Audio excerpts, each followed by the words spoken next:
আসসালামু আলাইকুম। তোমরা সব সময় আমাকে কমেন্ট সেকশনে বিভিন্ন ড্রামা সাজেস্ট করতে থাকো। তবে দুঃখের বিষয় হচ্ছে তোমাদের বলা প্রতিটা ড্রামাই অনেক পুরনো এবং অনেক বড়।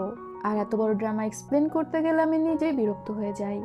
50-60 পার্টের একটা ড্রামা, তাও প্রতিটা পার্ট 45 মিনিট করে। আর আমি খেয়ালও করে দেখেছি এত বড় ড্রামাগুলোর ভিউয়ার্স তেমন একটা থাকে না। প্রথম পার্টে ভালো ভিউ হলেও শেষের দিকে অনেকটা কমে যায়, যে কারণে আমি নিজেও এত বড় ড্রামা এক্সপ্লেন করার আগ্রহ পাই না। তোমাদেরকে এই বিষয়টা খুলে বলার কারণ হচ্ছে তোমরা দয়া করে আমাকে পুরনো বড় ড্রামাগুলো সাজেস্ট করা বন্ধ করো। আমি চাই তোমাদের বলা ড্রামাগুলো এক্সপ্লেন করতে, কিন্তু তোমরা এমন সব ড্রামা সাজেস্ট করো যেগুলো আসলে এক্সপ্লেন করা সম্ভব না, মানে আমার পক্ষে সম্ভব না। যা হোক, অনেকগুলো কথা বলে ফেলেছি। চলো নতুন আর একটা ড্রামা দেখে আসা যাক, যেটা অবশ্যই অনেক বড়। তাই তোমাদেরকে ধৈর্য ধরে অপেক্ষা করতে হবে ড্রামাটাকে শেষ হওয়ার জন্য। তো আর বেশি কথা না বাড়িয়ে ড্রামার এক্সপ্লেনেশন শুরু করা যাক। ড্রামার শুরুতেই আমাদের সমুদ্রের মধ্যে একটি জেলেদের নৌকা দেখানো হয়, যে নৌকাতে আমরা কিউট একটা মেয়েকে দেখতে পাই। এই মেয়েটির নাম হাইসি। সে তার বাবা আর চাচাদের সাথে সমুদ্রে এসেছে। তারা ছিল এই রাজ্যের রিফিউজি, আর এই রাজ্যে থাকার জন্য তাদেরকে প্রতি বছর লুমিনাস পার্ল ট্যাক্স দিতে হতো, যে পার্লগুলো আসতো মারমেইডের চোখের পানি থেকে। প্রতি বছরই কোনো না কোনো পরিবার তাদের বাচ্চাদের নিয়ে সমুদ্রে আসে এবং মারমেইডের সামনে সেই বাচ্চাকে মেরে ফেলে মারমেইডকে কান্না করায়। এতে করে মারমেইডের চোখের পানি থেকে লুমিনাস পার্ল হয়। সেই পার্লগুলো কালেক্ট করে তারা রাজাকে ট্যাক্স দেয়। অনেক কাহিনী বলে ফেলেছি, এবার মূল কাহিনীতে আসা যাক। হাইসি নৌকা থেকে ঝাঁপ দেয় মারমেইডের খোঁজে। সে সমুদ্রের অনেকটা গভীরে চলে যায় এবং মারমেইডের দেখাও পেয়ে যায়। হাইসি তো অবাক হয়ে মারমেইডকে দেখছিল। মারমেইডটি অনেক সুন্দর ছিল। হাইসি যখন মারমেইডের দিকে নিজের হাত বাড়ায়, মারমেইড তার হাত হাইসির হাতে রাখে। আর হাইসির হাতে হাত রেখে মারমেইড বুঝতে পারে হাইসি মারমেইডের চোখের পানি থেকে লুমিনাস পার্ল উদ্ধার করতে এসেছে। আর তাই মারমেইডটি রেগে হাইসির হাত ধরে উপরে উঠিয়ে দেয়। হাইসি নৌকায় উঠে আসে, তবে হাইসির পিছু পিছু মারমেইডটিও উঠে এসেছিল। হাইসি খুশি হয়ে মারমেইডকে তাদের দিকে ডাকছিল। হাইসির চাচা তখন তার বাবাকে বলে এটাই সময়। তার বাবার হাত কাঁপছিল, কেননা এখন সময় এসেছিল হাইসিকে মেরে ফেলার। হাইসিকে না মারলে তো মারমেইড কান্না করবে না। হাইসির বাবা হাইসির গলা টিপে ধরে, আর যেটা দেখে মারমেইড কান্না করতে থাকে। হাইসি এই বিষয়টা হয়তো জানতো না। আচমকা এমন আক্রমণ হয়, হাইসি চিৎকার করে কান্না করতে থাকে। এদিকে হাইসির অন্য চাচারা চলে গিয়েছিল পানির নিচে।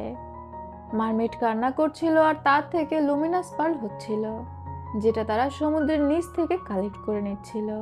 তবে হাইসি নিজেকে বাঁচানোর জন্য তার বাবার হাতে কামড় বসিয়ে দেয়। এতে করে তার বাবার হাত কেটে যায়। তার বাবা হাত ঝাড়া দিতে গেলে হাতটা পানির মধ্যে চলে যায়, আর হাইসির বাবার রক্ত পানিতে ধুয়ে যায়। হাইসির বাবা তাকে জড়িয়ে ধরে কান্না করে বলতে থাকে, আমার আর কোনো উপায় ছিল না, তুমি তো আমাদের বিষয়ে সবই জানো।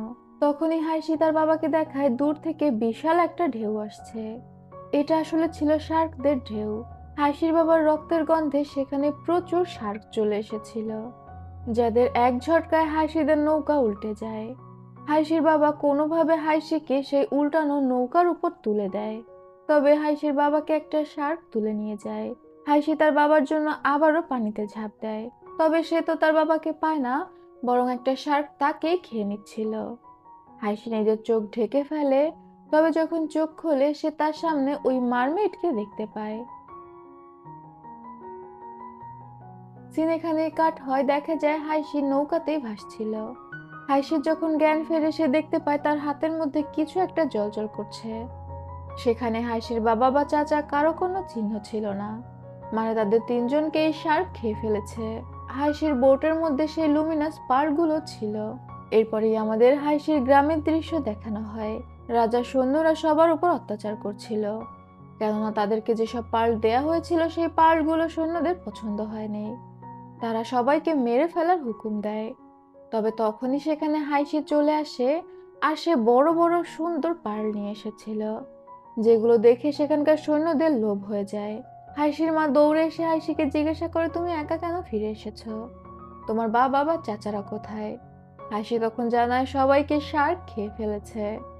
সেখানে একটা কান্নার রোল পড়ে যায়। তবে সেখানকার জেনারেল অন্য সৈন্যদের বলে, তোমরা কি কোনো পার্ল পেয়েছো? ওইসব সৈন্যরা বললে, জেনারেল, আমরা কোনো পার্ল পাইনি। মানে ওই জেনারেলের এই পার্লগুলো এত পছন্দ হয়েছে যে তারা রাজাকে এগুলো দিবে না, নিজেরাই আত্মসাৎ করবে। এবং তারা হাইশির গ্রামবাসীকে মারতে শুরু করে। জেনারেল যখন হাইশির মাকে মারছিল, হাইশি তার মাকে বাঁচাতে জেনারেলকে মেরে ফেলে। সে জালের কাঠি দিয়ে জেনারেলের গলা কেটে দেয়। অন্যান্য সৈন্যরা তখন হাইশিকে তাড়া করতে শুরু করে। হাইশি তাদের থেকে কোনোভাবে পালাচ্ছিল, আর পালাতে পালাতে সে একটা জায়গায় গিয়ে ছিটকে পড়ে যায়। তখন আমরা সেখানে মাস্ক পরা একটি লোককে দেখতে পাই। এই লোকটির নাম জিয়ান। হাইশি তো জিয়ানের উপর আক্রমণ করতে যাচ্ছিল, তবে জিয়ান হাইশিকে তার লুমিনাস পার্লগুলো দিয়ে দেয়। এতে করে হাইশি কিছুটা শান্ত হয়। জিয়ান হাইশিকে বলে, তুমি চাইলে আমার সাথে যেতে পারো। হাইশি জিয়ানকে জিজ্ঞাসা করে জিয়ান হাইশির মাকে রক্ষা করতে পারবে কিনা। জিয়ান তখন বলে, আমি তোমাকে কথা দিতে পারি, তবে তুমি যদি আমার সাথে যেতে চাও তোমাকে কিন্তু সব সময় ছেলেদের বেশে থাকতে হবে, এবং আমি তোমার নিরাপত্তার গ্যারান্টি দিতে পারবো না। হাইশি তখন বলে, তুমি যদি আমার মাকে বাঁচাতে পারো তাহলে আমি তোমার সব কথাই রাজি। জিয়ান তখন হাইশিকে তার ঘোড়ার গাড়িতে তুলে দেয় এবং জিয়ানের সাথে থাকা ছোট্ট একজন সৈন্যকে বলে হাইশির মা এবং গ্রামবাসীদের নিরাপদ স্থানে নিয়ে যেতে। এই ছেলেটিকেও জিয়ান 4 বছর আগে কোনো একটা যুদ্ধক্ষেত্র থেকে নিয়ে এসেছিল। আর এরপর জিয়ান হাইশিকে নিয়ে রওনা দেয়। যাত্রাপথে হাইশির যখন ঘুম ভাঙে, সে জিয়ানকে জিজ্ঞাসা করে জিয়ান মাস্ক পরে কেন থাকে। জিয়ান হাইশিকে জিজ্ঞাসা করে সে ভয় পাচ্ছে কিনা। হাইশি মাথা নাড়লে জিয়ান তার মাস্কটা খুলে ফেলে। তখন আমরা দেখতে পাই জিয়ান তো অনেক হ্যান্ডসাম একটা ছেলে। সেই এই ড্রামার মেইন লিড। হাইশি মুচকি হেসে আবারও শুয়ে পড়ে। পরদিন সকালের দৃশ্য দেখানো হয়, যেখানে আমাদেরকে এই রাজ্যের রাজাকে দেখানো হচ্ছিল। রাজার নাম ছিল জু, যে শিকারে এসেছিল। আর রাজার ব্যবহারে বোঝা যাচ্ছিল সে প্রচন্ড অত্যাচারী আর খামখেয়ালি একজন রাজা। সে একটা হরিণকে দেখে তার পিছনে ছুটতে শুরু করে। তবে ছুটতে ছুটতে জঙ্গলে কিছুটা ভিতরে যেতেই রাজার দলের উপরে অন্য একটা দল হামলা করে দেয়। যে দল হামলা করেছিল এরা ছিল প্রিন্স ই নামে একজনের দল। সেই রাস্তা দিয়ে জিয়ানের গাড়ি আসছিল।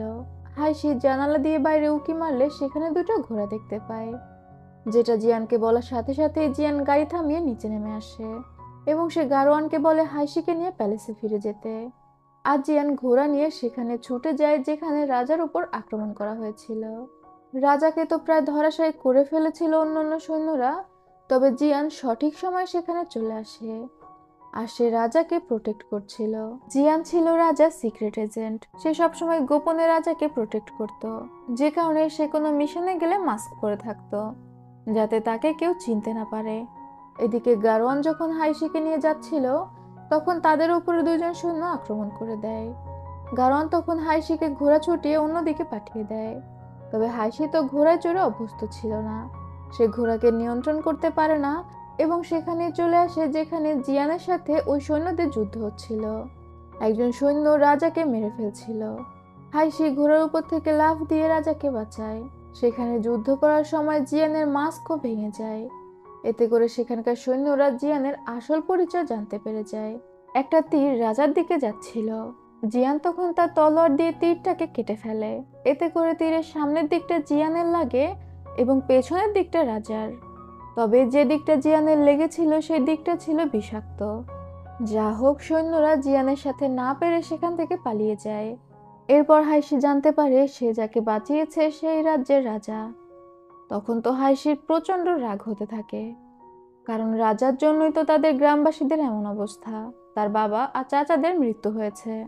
তাই হাইশি নিজের হাতে একটা পাথর তুলে নেয়। সে রাজার মাথায় আঘাতই করতে যাচ্ছিল, তবে জিয়ান তাকে ধরে ফেলে। আর রাজা এই বিষয়টা বুঝতেও পারে না। রাজা যখন সেখান থেকে চলে যাচ্ছিল, হাইশি প্রচন্ড রাগ নিয়ে রাজার দিকে তাকিয়েছিল। তবে জিয়ান কিছু বলার আগে সেখানে অজ্ঞান হয়ে যায়। জিয়ানকে তার প্যালেস জিফিং প্যাভিলিয়নে নিয়ে আসা হয় এবং ডাক্তার জানায় যেহেতু তার বিষাক্ত তীর লেগেছে, তাই যে জায়গাটুকুতে তীর লেগেছে সেই জায়গার চামড়া কেটে বাদ দিয়ে দেওয়া হয়। সারা রাত ধরে হাইশি জিয়ানের ঘরের সামনে বসেছিল। সকালবেলা জিয়ান যখন কিছুটা সুস্থ বোধ করে বের হয়ে আসে, সে দেখতে পায় হাইশি তার ঘরের সামনেই বসে আছে। জিয়ান তখন হাইশিকে বলে, তুমি তো বুঝতেই পারছো তোমার জীবনের কোনো নিরাপত্তা থাকবে না, তুমি চাইলে এখনো ফিরে যেতে পারো। তবে হাইশি জানায় সে বড় হয়ে জিয়ানের উপকারের প্রতিদান দিতে চায়। সে তার কথা থেকে সরে যাবে না। জিয়ানের হাইশির এই জেদটা ভালো লাগে। তাই সে হাইশিকে নিজের স্টুডেন্ট হিসেবে গ্রহণ করে। এরপর সে হাইশিকে নিয়ে বের হলে সামনে সেই বাচ্চা ছেলেটার সাথে দেখা হয়। এই ছেলেটার নাম ছিল জুইং। জিয়ান জুইংকে বলে, হাইশিকে এখন থেকে তোমার ছোট ভাইয়ের মতো দেখো। এটা বলে সে চলে যায়। জুইং তখন খুশি হয়ে হাইশিকে বলে, আমি সবসময় চাইতাম আমার একটা ছোট ভাই হোক। আজ থেকে তুমি আমার ছোট ভাই, আমরা ফ্যামিলি। হাইশি অস্থির হয়ে জিজ্ঞাসা করে তার মায়ের কি অবস্থা। জুইং জানায় হাইশির মা ঠিক আছে। জুইং হাইশিকে একটা জালের কাঠি দিয়ে বলে, তোমার মা তোমাকে এটা পাঠিয়েছে। হাইশি এটা দেখে অনেক ইমোশনাল হয়ে যায়। পরদিন থেকেই শুরু হয় হাইশির শিক্ষা। পড়াশোনা থেকে শুরু করে মার্শাল আর্ট, সমস্ত কিছুই হাতে কলমে হাইশিকে শিক্ষা দেয় জিয়ান। আর সাথে ছিল জুইং। তবে এই শিক্ষার পাশাপাশি হাইশিকে তার আবেগ একটু নাড়াচাড়া দেয়। মানে হাইশির জিয়ানকে দেখে প্রেম প্রেম ভাব জাগে। সে মাঝে মাঝে মুগ্ধ হয়ে জিয়ানকে দেখত।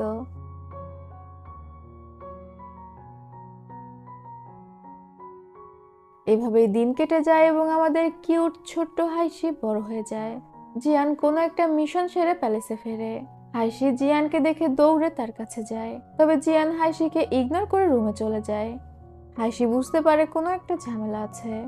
সে জিয়ানের পিছু পিছু যখন রুমে যায়, দেখতে পায় জিয়ানের হাতে আঘাত লেগেছে। সে তখন জিয়ানকে বলে এরপর থেকে কোনো মিশনে গেলে তাকে নিয়ে যেতে। সে জিয়ানকে যত্ন সহকারে ওষুধ লাগিয়ে দিচ্ছিল আর বলছিল এখন সে বড় হয়ে গিয়েছে। জিয়ান যদি চায় তাহলে তার সমস্ত মিশনে হাইশি তাকে সাহায্য করবে।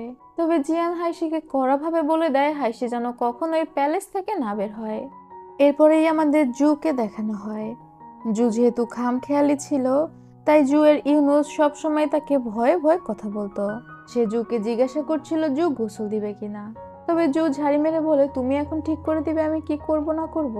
মানে সে না কুচু শাশুড়ির মতো সবসময় সব কথাই দোষ ধরতে থাকতো। যা হোক, ইউনুস জুকে জানায় আজ ল্যান্টেন ফেস্টিভ্যালের দিন। আর এই কথাটা বলতেই জু তার কল্পনায় হারিয়ে যায়। জু আর জিয়ান দুইজন বেস্ট ফ্রেন্ড। কোনো একটা ল্যান্টেন ফেস্টিভ্যালের দিন তারা বেশ স্বাভাবিকভাবেই ফেস্টিভ্যালে যায়। তবে হঠাৎ করে জুয়ের সেখানে একটা মেয়েকে ভালো লেগে যায়। জু দৌড়ে গিয়ে টান দিয়ে ওই মেয়েটির মাস্ক খুলে ফেলে। আর মেয়েটি দেখতে সত্যি অনেক অসাধারণ ছিল। আর সে একটা ড্রাগনের পেন্টেন্ট করেছিল। যা হোক, ওই মেয়েটি ঝাড়ি মেরে জুকে অসভ্য বললে জু নিজের পরিচয় দেয়। সে এই রাজ্যের ইম্পেরিয়ার। সাথে জু এই মেয়েটিকে বলে, আমি আপনাকে চিনি, আপনি তো জুনিয়ানের প্রিন্সেস জিজান। মেয়েটি অপ্রস্তুত হয়ে নিজের মুখ ঢেকে ফেলে। জু প্রিন্সেস জিজানকে দেখে প্রথম দেখায় ভালোবেসে ফেলে। এরপর আমাদের জিয়ানকে দেখানো হয় হাইশি জিয়ানের জন্য একটি স্যুপ বানিয়ে এনেছিল। জিয়ান তখন বলে আজ ল্যান্টেন ফেস্টিভ্যালের দিন, তুমি জুইং এর সাথে মেলায় ঘুরতে যাও। হাইশি তখন বলে আপনি না গেলে আমি যাচ্ছি না, আমি বরং কিচেনে যাই, আপনার জন্য একটা ট্র্যাডিশনাল ফুড রান্না করি, যেটা এই ফেস্টিভ্যালের দিন খাওয়া অনেক শুভ। জিয়ান তখন আর কোনো কথা বলে না। তবে তখনই সেখানে শাওজি আসে। শাওজি জিয়ানকে জানায় ইম্পেরিয়ার জু ল্যান্টেন ফেস্টিভ্যালে যাবে। তবে তার ইচ্ছা সে কোনো সেনাবাহিনী নিয়ে যাবে না, খুব সাধারণভাবে যাবে। আর সে জিয়ানকে আদেশ করেছে যেন কোনো সেনাবাহিনী না নিয়ে যায়। তবে জিয়ান শাওজিকে বলে গোপনে তাদেরকে ফলো করতে থাকার জন্য। তার উপর যেহেতু রাজার নিরাপত্তার দায়িত্ব ছিল, সে তো সেটা হেলাফেলা করতে পারে না। এরপরেই দেখা যায় জিয়ান আর জু ল্যান্টেন ফেস্টিভ্যালে এসেছে। আর ল্যান্টেন ফেস্টিভ্যালে এসে জু আবারও ইমোশনাল হয়ে যায় প্রিন্সেস জিজানের কথা চিন্তা করে। এদিকে জুইং আর হাইশিও মেলায় এসেছিল। জুইং এর এই মেলার একটা রেস্টুরেন্টের ডিউটি ছিল, আর সে ওই ডিউটি বাং করে হাইশির কাছে এসেছে। সে হাইশিকে বলছিল এখানে অনেক সিঙ্গেল ছেলে মেয়ে আছে, আমি তোমাকে নিয়ে ভয় পাচ্ছিলাম। হাইশি তখন বলে, তুমি কি ভয় পাচ্ছিলে কেউ আমাকে ঠকিয়ে দিবে? জুইং তখন মজা করে বলে, আরে না, তুমি কাউকে ঠকিয়ে দিবে সেই ভয় পাচ্ছিলাম। হাইশি তখন রেগে সেখান থেকে চলে যায়। এদিকে জিয়ান আর জু যেদিক থেকে আসছিল তাদেরকে পেছন থেকে কিছু লোক ফলো করছিল। তারা একটা রেস্টুরেন্টের সামনে আসে, যেখানে আসার পর জুয়ের আবারও প্রিন্সেস জিজানের কথা মনে পড়ে যায়। এখানে বসেই প্রিন্সেস জিজান আসে কোনো এক ল্যান্টেন ফেস্টিভ্যালে খাবার খেয়েছিল। এখান থেকে আমরা বুঝতে পারি প্রিন্সেস জিজান আর জুয়ের মধ্যে পরে ভালোবাসা হয়েছিল। জু এখানে আসে এবং সেই সেম ডিশ অর্ডার করে যেটা সে প্রিন্সেস জিজানের সাথে এখানে বসে খেয়েছিল। জিয়ান তখন জুকে বলে দ্রুত খাবারটা শেষ করতে, তাদেরকে প্যালেসে ফিরে যেতে হবে। তবে জু জিয়ানের কথায় একদমই পাত্তা দিচ্ছিল না। এদিকে হাইশি আর জুইং একটা জায়গায় দাঁড়িয়ে বাজি পোড়ানো দেখছিল। হঠাৎ হাইশির পাশ দিয়ে কেউ একজন চলে গেলে হাইশির ওই লোকটিকে সন্দেহ হয়, আর হাইশি ওই লোকটির পিছু পিছু চলে যায়। জুইং সেখানে একটি সুন্দরী মেয়েকে দেখে ক্রাশ খেয়ে যায়। এই মেয়েটি আসলেও সুন্দর ছিল। মেয়েটির পরিচয় একটু পরেই পাওয়া যাবে। যা হোক, জুইং এর পায়ের উপর লাল সুতা পরে, যেটা তুলে উপরে তাকাতে সে ওই মেয়েটিকে আর খুঁজে পায় না। এদিকে কিছু সৈন্যরা জিয়ান আর জুয়ের উপর আক্রমণ করে দেয়। জিয়ান ওইসব সৈন্যদের সাথে তো ফাইট শুরু করে।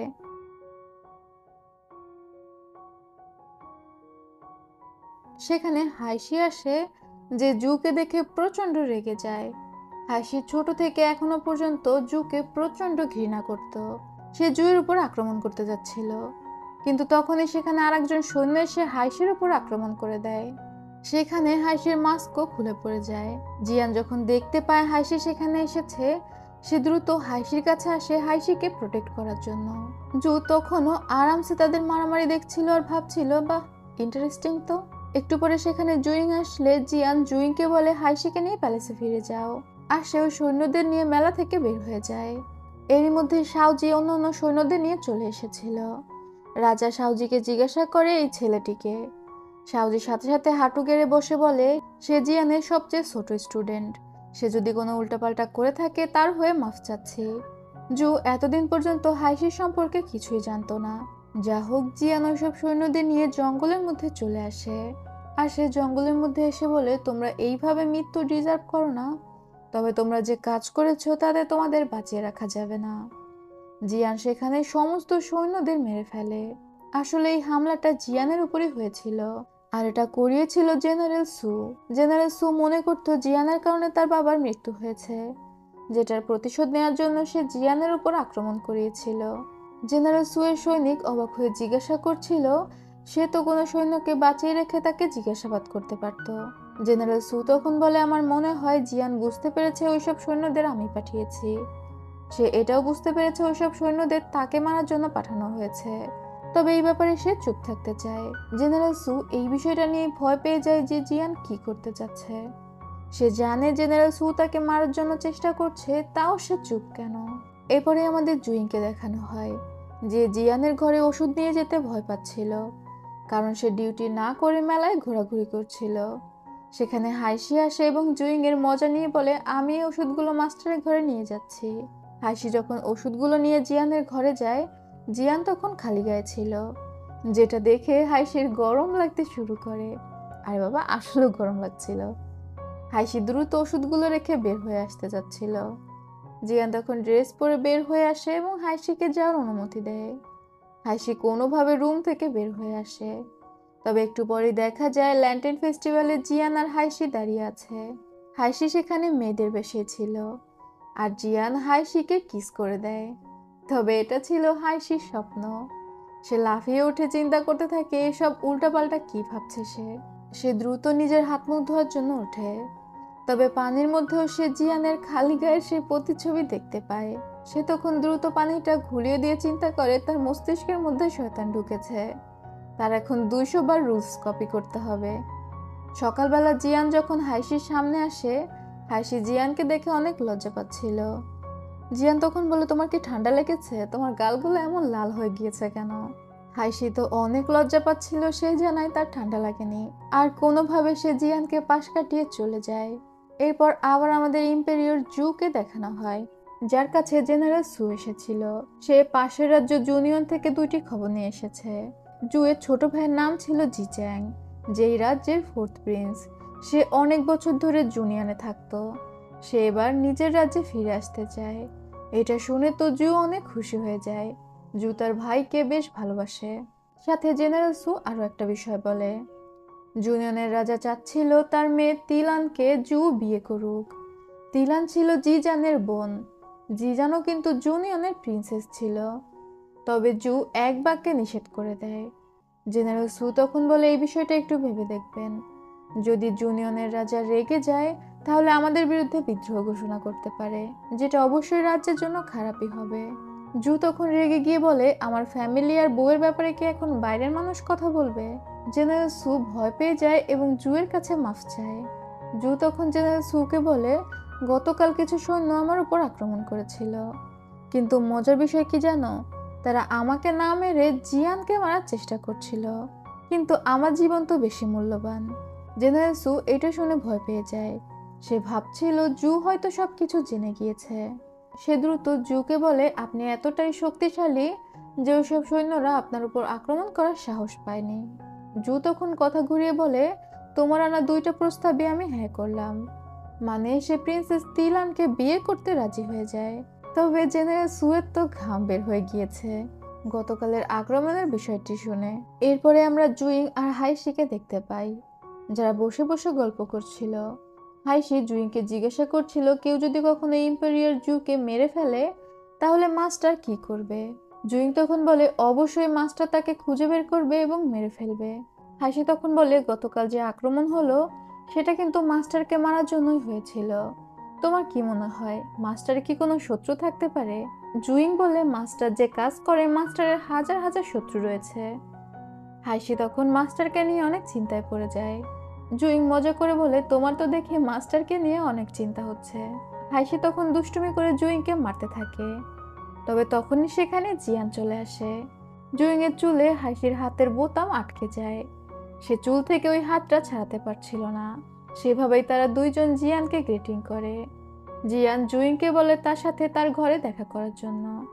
একটু পরে জুইং যখন সেখানে যায়, জিয়ান তখন জুইংকে কড়াভাবে জাস্ট একটা কথা বলে, তুমি ভুলে যেও না হাইশি তোমার ছোট ভাই, তুমি তোমার লিমিট ক্রস করো না।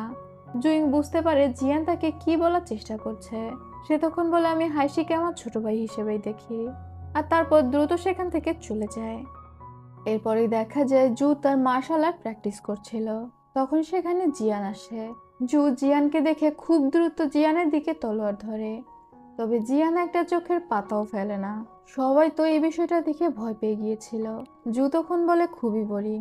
এরপর জিয়ান আর জু কথা বলতে বলতে এক জায়গায় গিয়ে বসে। সবাই চলে গেলে জিয়ান তার মাস্ক খোলে। জু তখন জিয়ানকে জেনারেল সু এর কথাগুলো বলে। জুনিয়নের রাজা জুয়ের কাছে তার মেয়েকে বিয়ে দিতে চায় এবং তার ভাই জি চ্যাং ফিরে আসবে, এবং জি চ্যান আর প্রিন্সেসকে নিয়ে আসার দায়িত্ব সে জিয়ানকে দিতে চায়। এটা কোনো সাধারণ কাজ ছিল না, কারণ তারা একরকম নিশ্চিত ছিল রাস্তায় জি চ্যাং এর উপর আক্রমণ হবে। জু এখানে জিয়ানকে বলে শুধুমাত্র জি চ্যাংকে সেফলি ফিরিয়ে আনতে, প্রিন্সেস তিলানকে যেন না নিয়ে আসা হয়। জিয়ান তখন বলে, জুনিয়ন রাজ্যের সীমান্তেই আমাদের দক্ষিণ প্রান্ত। যদি প্রিন্সেস তিলানের কিছু হয়ে যায় তাহলে দক্ষিণ প্রান্তের শান্তি নষ্ট হবে। এটা শুনে জু জিয়ানের কলার ধরে বলে, একটা ইঁদুরও কি এখন আমার উপর কথা বলবে? আমার ফ্যামিলির বিষয় শুধুমাত্র আমিই বুঝবো। তুমি অন্ধকারে থাকা আমার একটা চাকর মাত্র, নিজের সীমার মধ্যে থাকো। জিয়ান তখন চোখ নামিয়ে বলে, আমি আমার কাজ জানি। জু তখন বলে, যদি জেনে থাকো তাহলে কাজ করো। জিয়ান আর কোনো কথা না বলে সেখান থেকে চলে যায়। জুয়ের চোখ টলটল করছিল। আবারও পাস্টের একটা সিন দেখানো হয় যেখানে জু আর জিজানের বিয়ে হয়েছিল। প্রিন্স ই যখন বিদ্রোহ ঘোষণা করে সে বছর এই রাজ্যে ল্যান্টেন ফেস্টিভ্যাল করা হয় না, যে কারণে জু নিজে হাতে জিজানের জন্য একটি ল্যান্টেন বানায়, যেটা দেখে জিজান অনেক খুশি ছিল। জু প্রচন্ড রাগে তার হাতে থাকা কাঁচের বাটি ভেঙে ফেলে। এরপর আমরা সাদা পোশাক পরিহিত একজনকে দেখতে পাই যাকে দুইজন সৈন্য ফলো করছিল। ওই সৈন্যরা সেই লোককে ফলো করতে করতে জঙ্গলের মধ্যে চলে আসে। এটা ছিল আসলে হাইশি, যে জিয়ানের ছদ্মবেশ ধরেছিল। আর ওই সৈন্যরা জিয়ান মনে করে হাইশিকে মারতে এসেছিল, তবে হাইশি ওই সৈন্যদের জালে আটকে ফেলে। আর এরপরেই দেখা যায় হাইশি ওইসব সৈন্যদের ঝুলিয়ে রেখেছে এবং নিচে আগুন জ্বালিয়ে রেখেছে। হাইশি ওইসব সৈন্যদের জিজ্ঞাসা করছিল তাদেরকে কে পাঠিয়েছে হাইশির মাস্টার জিয়ানকে মারার জন্য। প্রথমে তো ওই সৈন্যরা স্বীকার করতে চাচ্ছিল না, তবে আগুনের ভয়ে তারা স্বীকার করতে রাজি হয়। তবে তখনই জিয়ান সেখানে চলে আসে এবং ওইসব সৈন্যদের মুক্ত করে দেয়, আর তারপর সে রেগে সেখান থেকে চলে আসে। হাইশিও জিয়ানের পিছু পিছু প্যালেসে ফিরে আসে। হাইশি জিয়ানকে বলে, আপনি ওইসব সৈন্যদের কেন যেতে দিলেন? আমি তো জানতে চাচ্ছিলাম কে আপনাকে মারার চেষ্টা করেছে। জিয়ান তখন বলে, তোমাকে এইসব মাতব্বরি কে করতে বলেছে? এই অন্যায়ের জন্য তোমার শাস্তি হচ্ছে তুমি রুলস 200 বার কপি করবে এবং নিজেকে নিজের ঘরে বন্দি করে রাখবে। এটা বলে জিয়ান সেখান থেকে চলে যায়। এরপরেই দেখা যায় জিয়ান জুইংকে নতুন একটা মিশনের প্ল্যান বুঝিয়ে দিচ্ছিল। এটা ছিল জি চ্যাং এবং প্রিন্সেস তিলানকে সেফলি রাজ্যে নিয়ে আসার মিশন।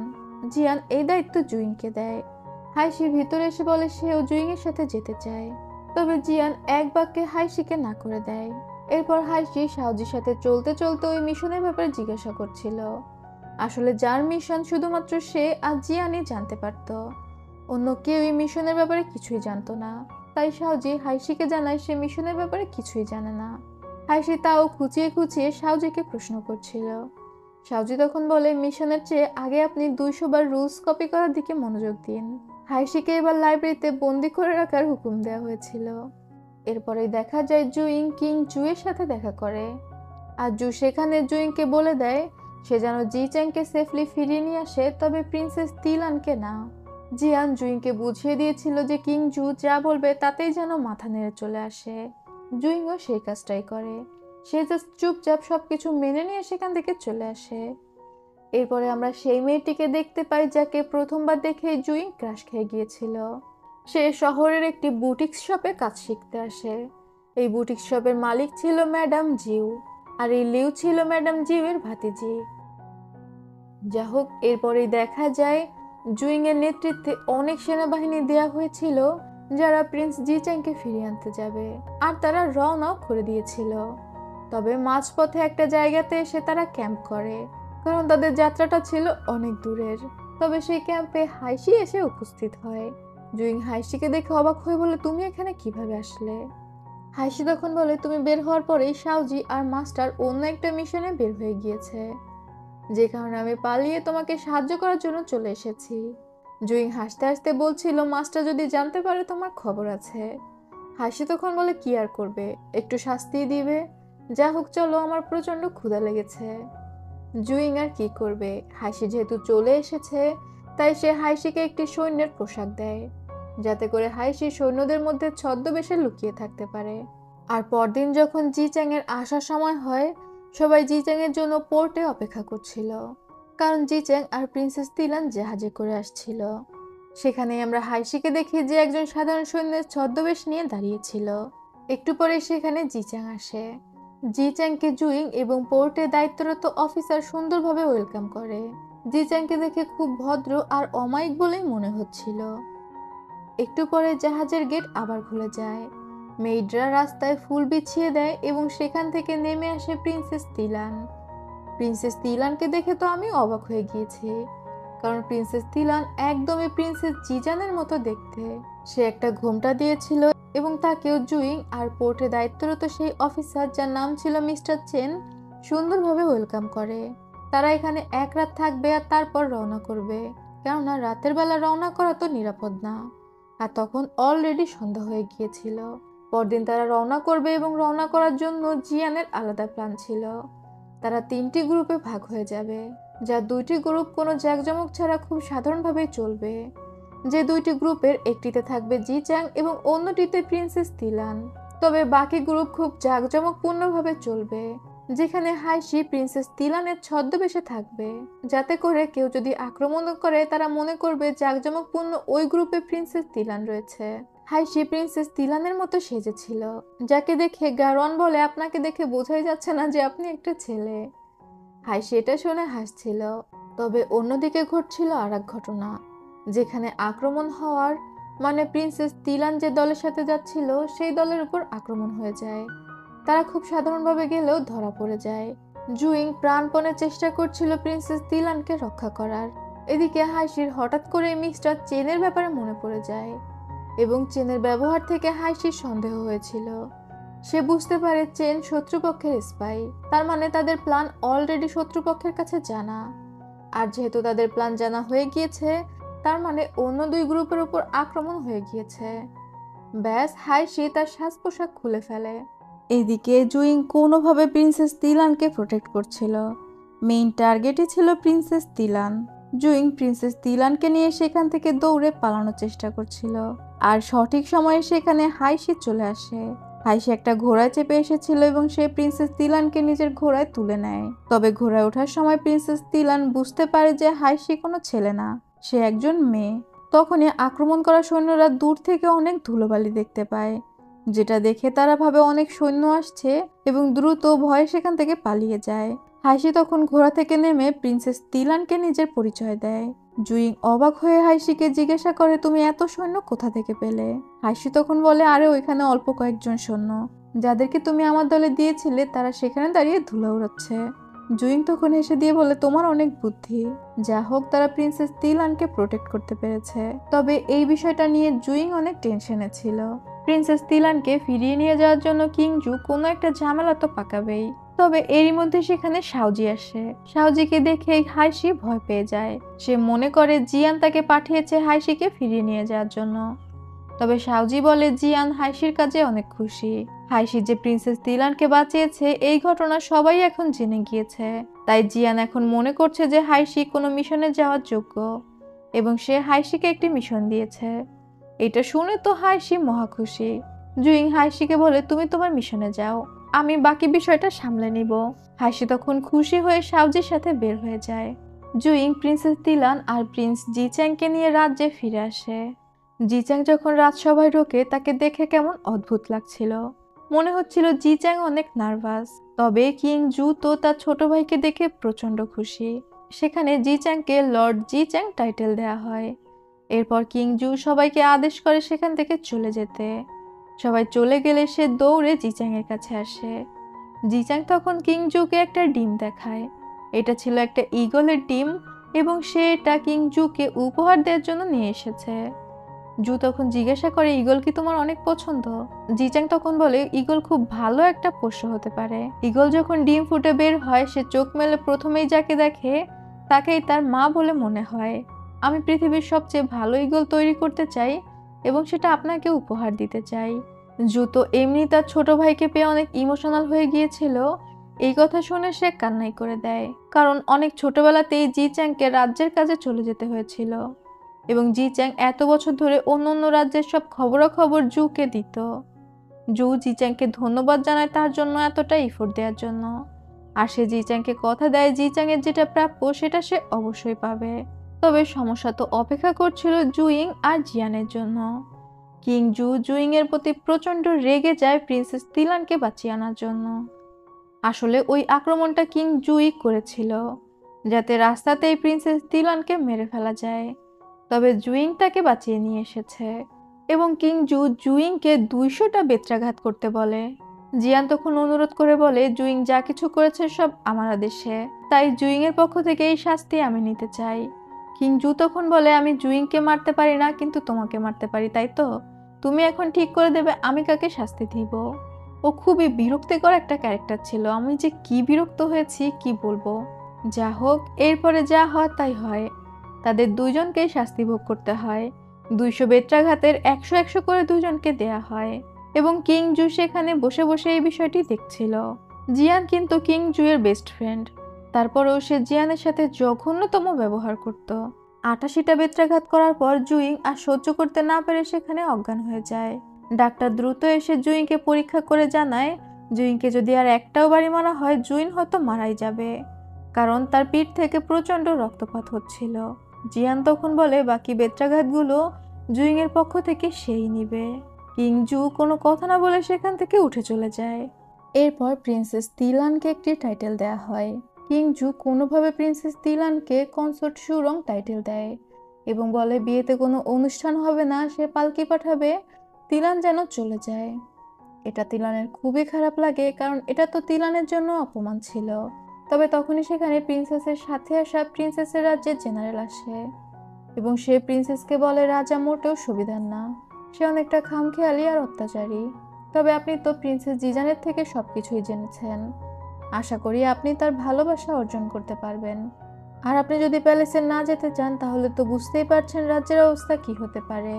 আর তাই বাধ্য হয়ে প্রিন্সেস তিলান মেনে নেয় এভাবেই যাওয়ার জন্য এবং সে তার মেয়েদের সাথে একা একা প্যালেসে প্রবেশ করে।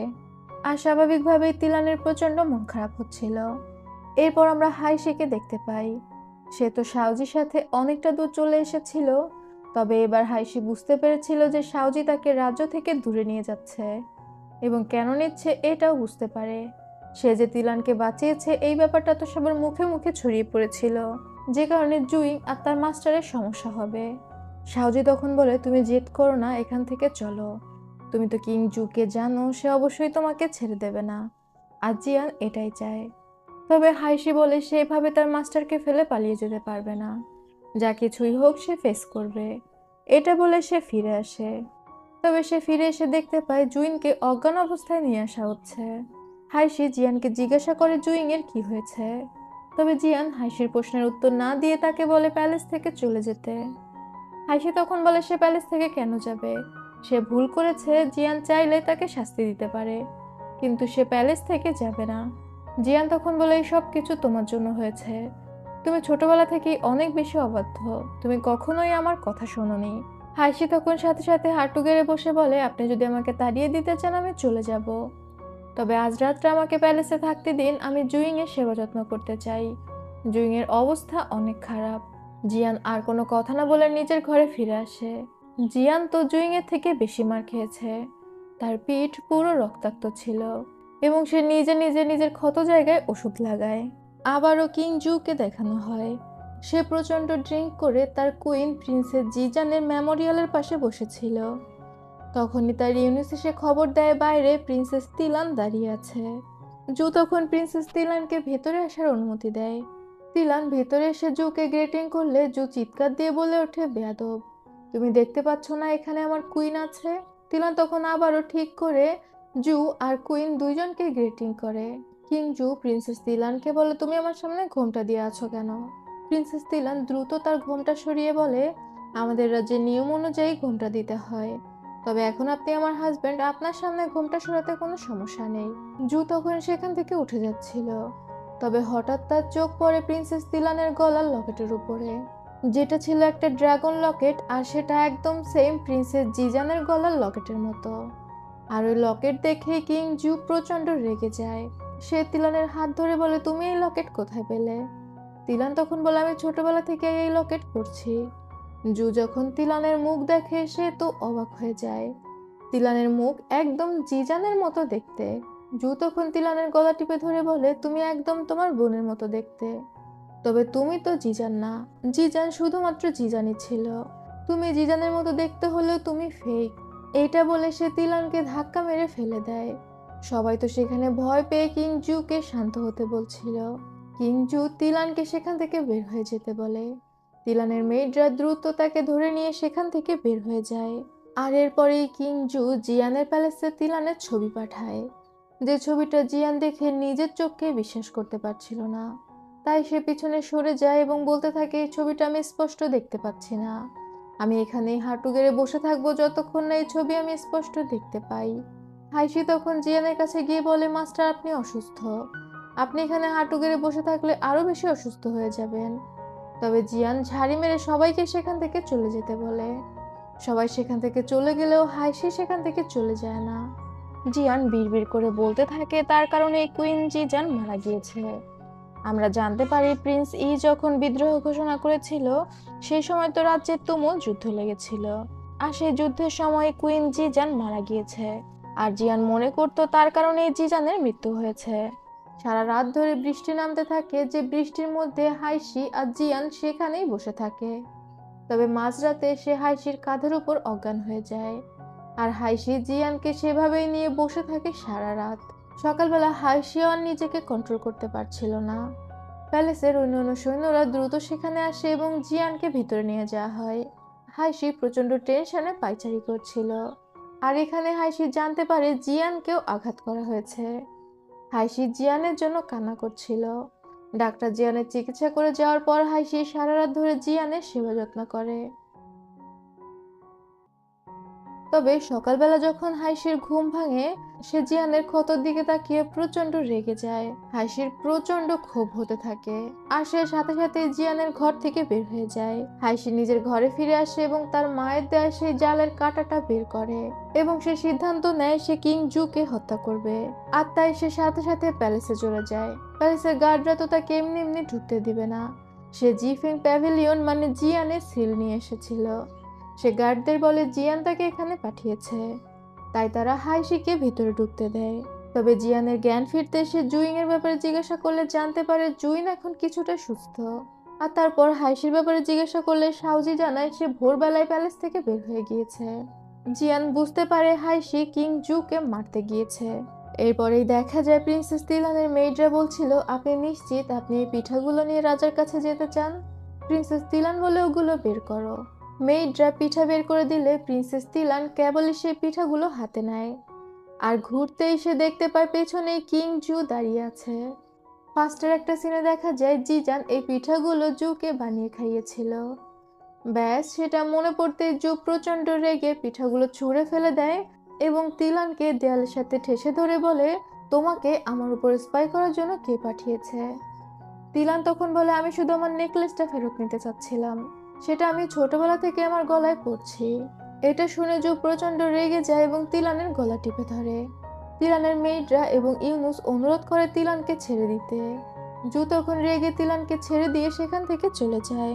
এদিকে জিয়ান দ্রুত প্যালেসে আসে এবং সে আশেপাশে দেখতে দেখতে ডিরেক্ট রাজার কাছে চলে আসে, কারণ সে তো জানতোই যে হাইশি রাজাকে মারতে এসেছে।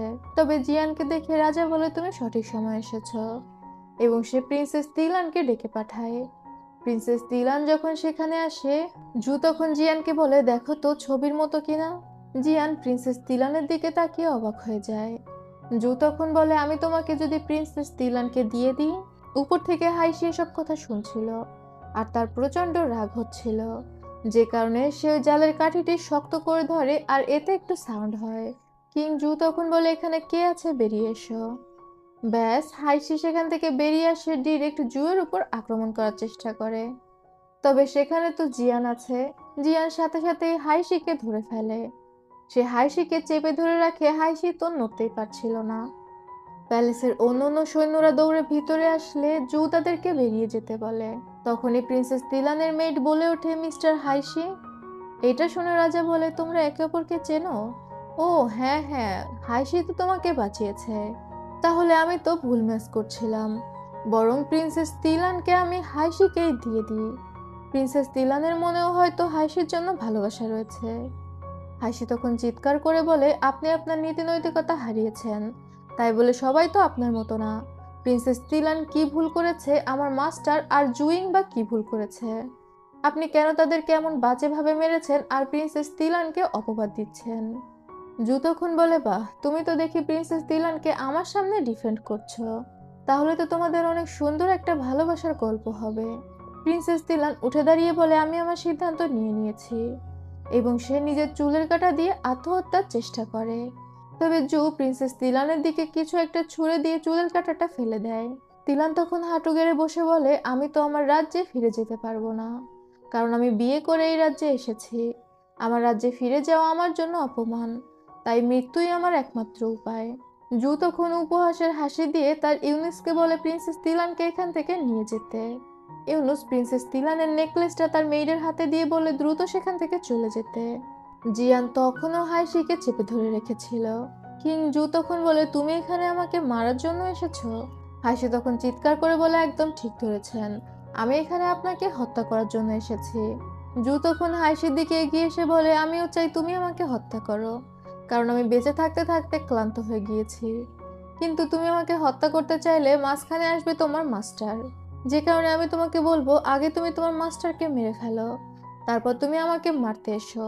আমি তোমার অপেক্ষা করব, তবে একটু তাড়াতাড়ি, কারণ শত শত মানুষ আছে যারা আমাকে মারতে চায়। কেউ হয়তো তোমার আগে আমাকে মেরে ফেলতে পারে। এরপরেই দেখা যায় হাইশি আর জিয়ান প্যালেসে ফিরে আসে। ফিরে আসতে আসতে জিয়ান হাইশিকে বলে, তুমি কেন আমার পিছু পিছু প্যালেসে আসছো? হাইশি তখন বলে, আমি প্যালেসে কেন আসবো না? জিয়ান তখন হাইশিকে বলে, তোমাকে এক্সপেল করা হলো, তুমি এখন থেকে আমার স্টুডেন্ট না, তুমি প্যালেস থেকে বের হয়ে যাও। হাইশি চিৎকার করে বলে, রাজার সাথে আপনার কি সম্পর্ক? কেন আপনি তাকে এত বেশি প্রোটেক্ট করেন? আপনি নিঃস্বার্থভাবে তার পাশে থাকছেন, কিন্তু সে সবসময় আপনার সাথে অন্যায় করছে। জিয়ান তখন বলে, সে আমার বেস্ট ফ্রেন্ড, সে আমার কাছে আমার জীবনের থেকেও বেশি মূল্যবান, আমি তার প্রতি লয়াল। হাইশি তখন বলে, তাহলে আমি কে? আমি কি আপনার প্রতি লয়াল না? তাহলে আপনি আমার সাথে এমনটা কেন করছেন? জিয়ান তখন হাইশির বুকে তলোয়ার ধরে বলে, তুমি যদি এখান থেকে না যাও তাহলে আমি তোমাকে হত্যা করব। হাইশি বলে, আমি আমার সিদ্ধান্ত নিয়ে নিয়েছি, আপনি আমাকে মেরে ফেললেও আমি এখান থেকে যাব না। জিয়ান তখন বলে, আমি খুব ভালো করে জানি তুমি রাজাকে ঘৃণা করো, যে কারণে আমি কখনো তোমাকে কোনো মিশন দেইনি। হাইশি অবাক হয়ে বলে, আমি সবসময় ভাবতাম আপনি আমার নিরাপত্তার কথা ভেবে আমাকে মিশন দেন না। এখন আমি বুঝতে পারলাম আপনি কেন আমাকে মিশন দেন না। দুজনের মধ্যে প্রচন্ড ভুল বোঝাবুঝি সৃষ্টি হয়ে যায়।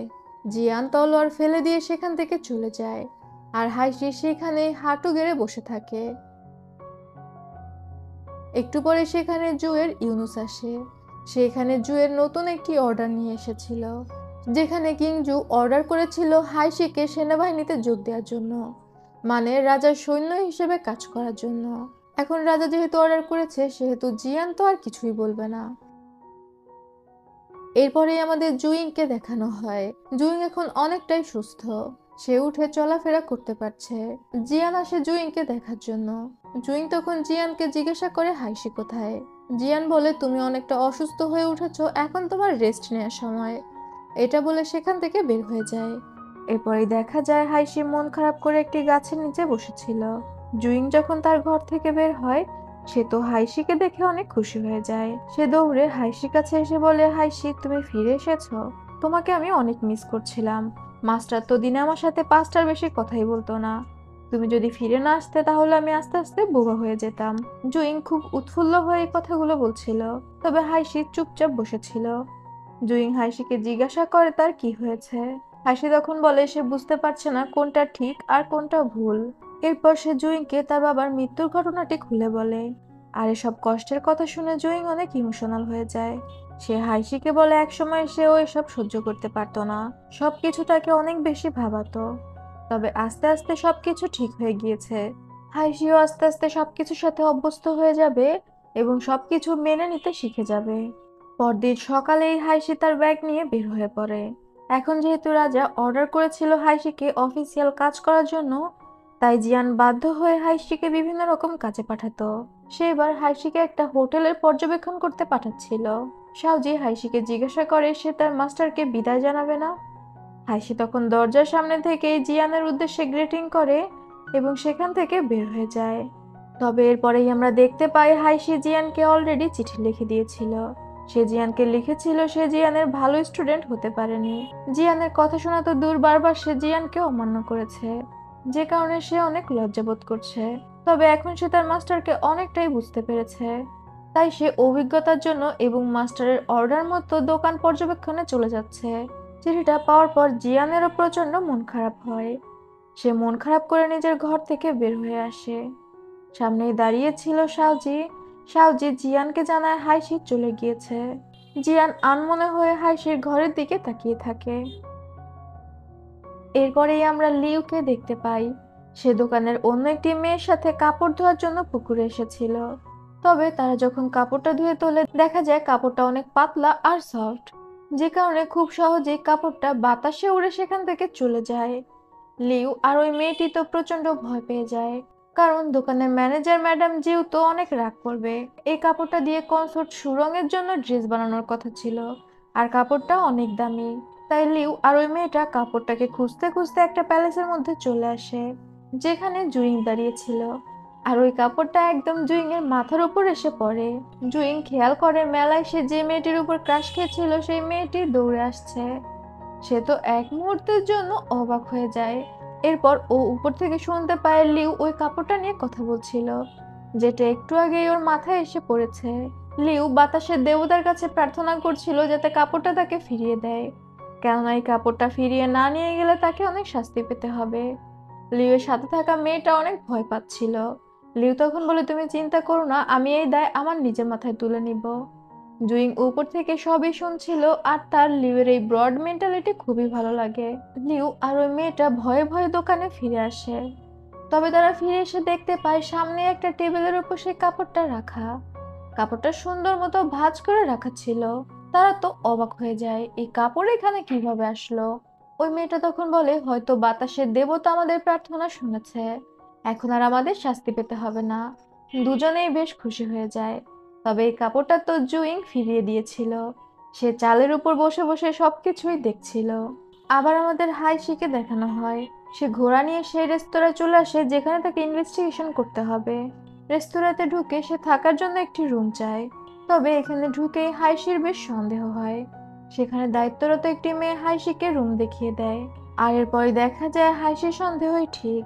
রাতের বেলা সেই মেয়েটি সহ আরো কিছু লোক আসে হাইশির ওপর আক্রমণ করে।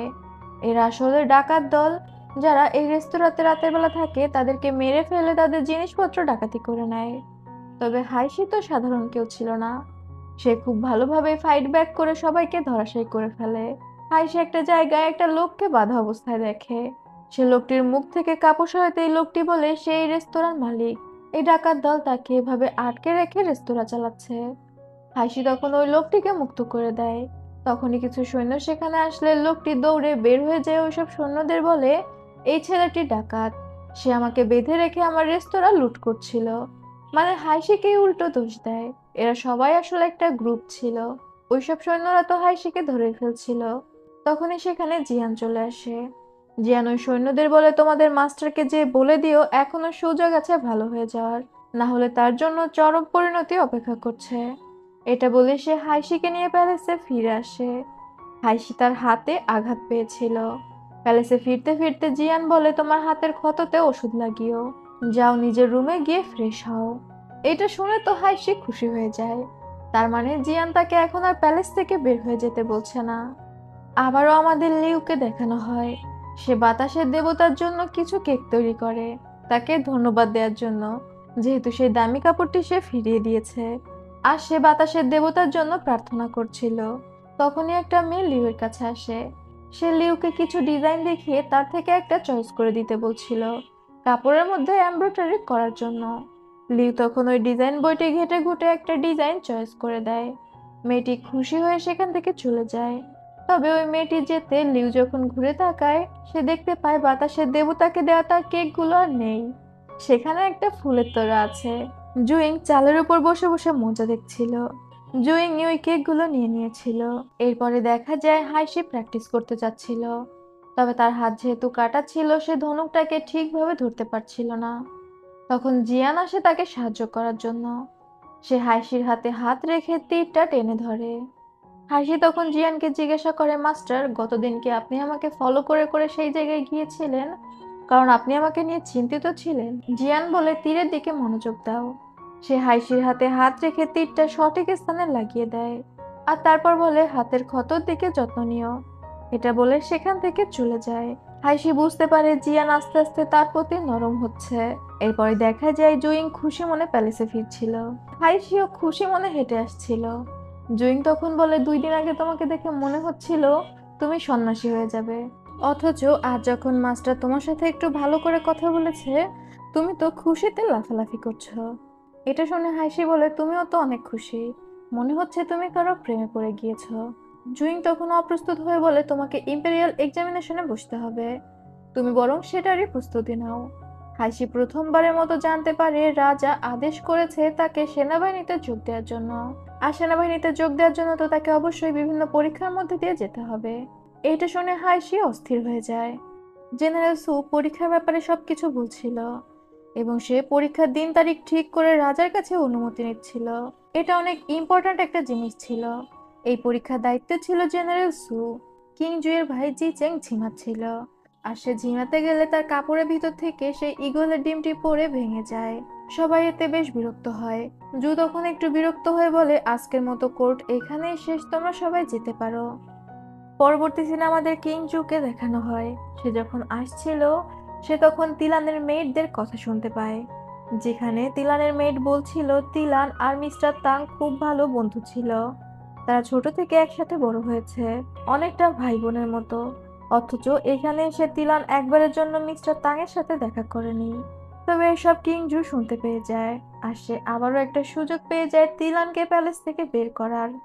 এরপরেই সে তিলানকে আদেশ দেয় মিস্টার তাং পরবর্তী দিনে এই রাজ্য ছেড়ে চলে যাবে, কেননা সে তো তিলানের রাজ্যের জেনারেল। এখানে এসেছিল তিলানকে পৌঁছে দিতে। পৌঁছে দেওয়া হয়ে গিয়েছে, সে চলে যাবে। তিলান যেন প্যালেসের বাইরে তাকে বিদায় দেওয়ার জন্য যায়। তিলান এই বিষয়টা বুঝতে পারছিল না। তখন তিলানের মেয়ের তিলানকে বলে, এই রাজ্যে অফিসিয়ালদের সাথে কোনো কনসোর্ট দেখা করে না। তিলান বুঝতে পারে রাজা তার সাথে ট্রিক্স করছে। রাজা তাকে অপবাদ দিয়ে বের করে দিতে চায়, আর তাই সেদিন রাতে তিলান সারা রাত গোসল করে। পরদিন সকালে যখন জেনারেল তাং ফিরে যাবে, তাকে বিদায় দেওয়ার জন্য কেউ আসে না। সে 1 ঘন্টা ধরে প্যালেসের বাইরে দাঁড়িয়ে থাকে। জু এই বিষয়টা শুনে অনেক রেগে যায়। কেন প্রিন্সেস তিলান তার আদেশ মানেনি। তার তো মিস্টার তাংকে বিদায় দেওয়ার জন্য প্যালেসের বাইরে যাওয়ার কথা। ইউনুস তখন জানায় প্রিন্সেস তিলানের প্রচন্ড জ্বর। ডাক্তার তাকে পরীক্ষা করে এসেছে, জ্বরের সাথে সাথে তার ভয়ঙ্কর ঠান্ডা লেগেছে। জু প্রচন্ড রেগে গিয়ে বলে সে তো গতকালকেই সুস্থ ছিল, হঠাৎ করে তার ঠান্ডা কিভাবে লাগলো। সে মনে করে তিলান নাটক করছে, তাই সে নিজে যায় তিলানকে পরীক্ষা করতে। তবে তিলানের হাত ধরে বুঝতে পারে আসলে তিলানের জ্বর হয়েছে। তিলান প্রচন্ড কাশছিল। জু তখন বলে হঠাৎ করে তুমি কিভাবে অসুস্থ হয়ে গেলে। তিলানের মেয়েটা বলে অনেক আগে থেকেই তার হাঁপানি রোগ ছিল, তাই হালকা ঠান্ডা লাগলেই তার জ্বর হয় এবং কাশি হয়। তিলান তখন বলে মিস্টার তাংয়ের সাথে আমার কোনো সম্পর্ক নেই, তার সাথে আমি কখনোই আলাদা কোনো জায়গায় দেখা করিনি। যতবার কথা বলেছি ততবারই কেউ না কেউ উপস্থিত ছিল। আপনি যদি চান তাহলে আমার পাস্টের ব্যাপারে খোঁজ খবর নিতে পারেন। জো বুঝতে পারে তিলানকে ঘাটিয়ে সে পারবে না, তখন বলে খুবই বোরিং, আর সেখান থেকে বের হয়ে যায়। জু বের হয়ে যেতেই তিলান অজ্ঞান হয়ে পড়ে যায়। মেয়েরা অস্থির হয়ে ডাক্তারকে খবর দেয়। এদিকে তাং তখনও প্যালেসের সামনে দাঁড়িয়েছিল, তাকে বিদায় জানাতে কেউই আসে না। তাং রাজার উদ্দেশ্যে গ্রেটিং করে মন খারাপ করে সেখান থেকে চলে যায়। এটা তো অবশ্যই একটা রাজ্যের জেনারেলের জন্য অসম্মান, তবে তিলানের জন্য সে সবকিছু মুখ বুজে সহ্য করে নেয়। এদিকে হাইশি কঠোর পরিশ্রম করছিল ইম্পেরিয়াল এক্সামিনেশনে টেকার জন্য, কেননা জিয়ান তাকে এই বিষয়ে হেল্প করছিল। সে জিয়ানকে অনেকটা কষ্ট দিয়েছে, এখন সে চাচ্ছিল জিয়ানকে খুশি করতে। সে জিয়ানকে কথাও দিয়েছিল সে কখনো রাজার ক্ষতি করার চিন্তাও করবে না এবং দেশের জন্য কাজ করবে। জিয়ান আর হাইশি যখন তলোয়ার নিয়ে প্র্যাকটিস করছিল, তখন হাইশির তলোয়ারের আঘাতে জিয়ানের পেন্ডেন্ট ভেঙে যায়। সে সময় জুইং সেখানে আসে। জুইং অবাক হয়ে বলে মাস্টার আপনি কবে থেকে ত্যাগ করতে শিখলেন। মানে জিয়ান ইচ্ছা করে হাইশিকে ছাড় দিচ্ছিল। হাইশি প্রচন্ড লজ্জা পেয়ে যায় মাস্টারের পেন্ডেন্ট ভেঙে ফেলায়, আর সে জিয়ানের কাছে মাফ চায়। জিয়ান তখন বলে এটা বড় কোনো বিষয় না। জুইং জিয়ানের কাছে অনুমতি চায় হাইশিকে নিয়ে বাইরে যাওয়ার জন্য। তার ফেব্রিক স্টলে যেতে হবে নিজের পোশাক আনার জন্য।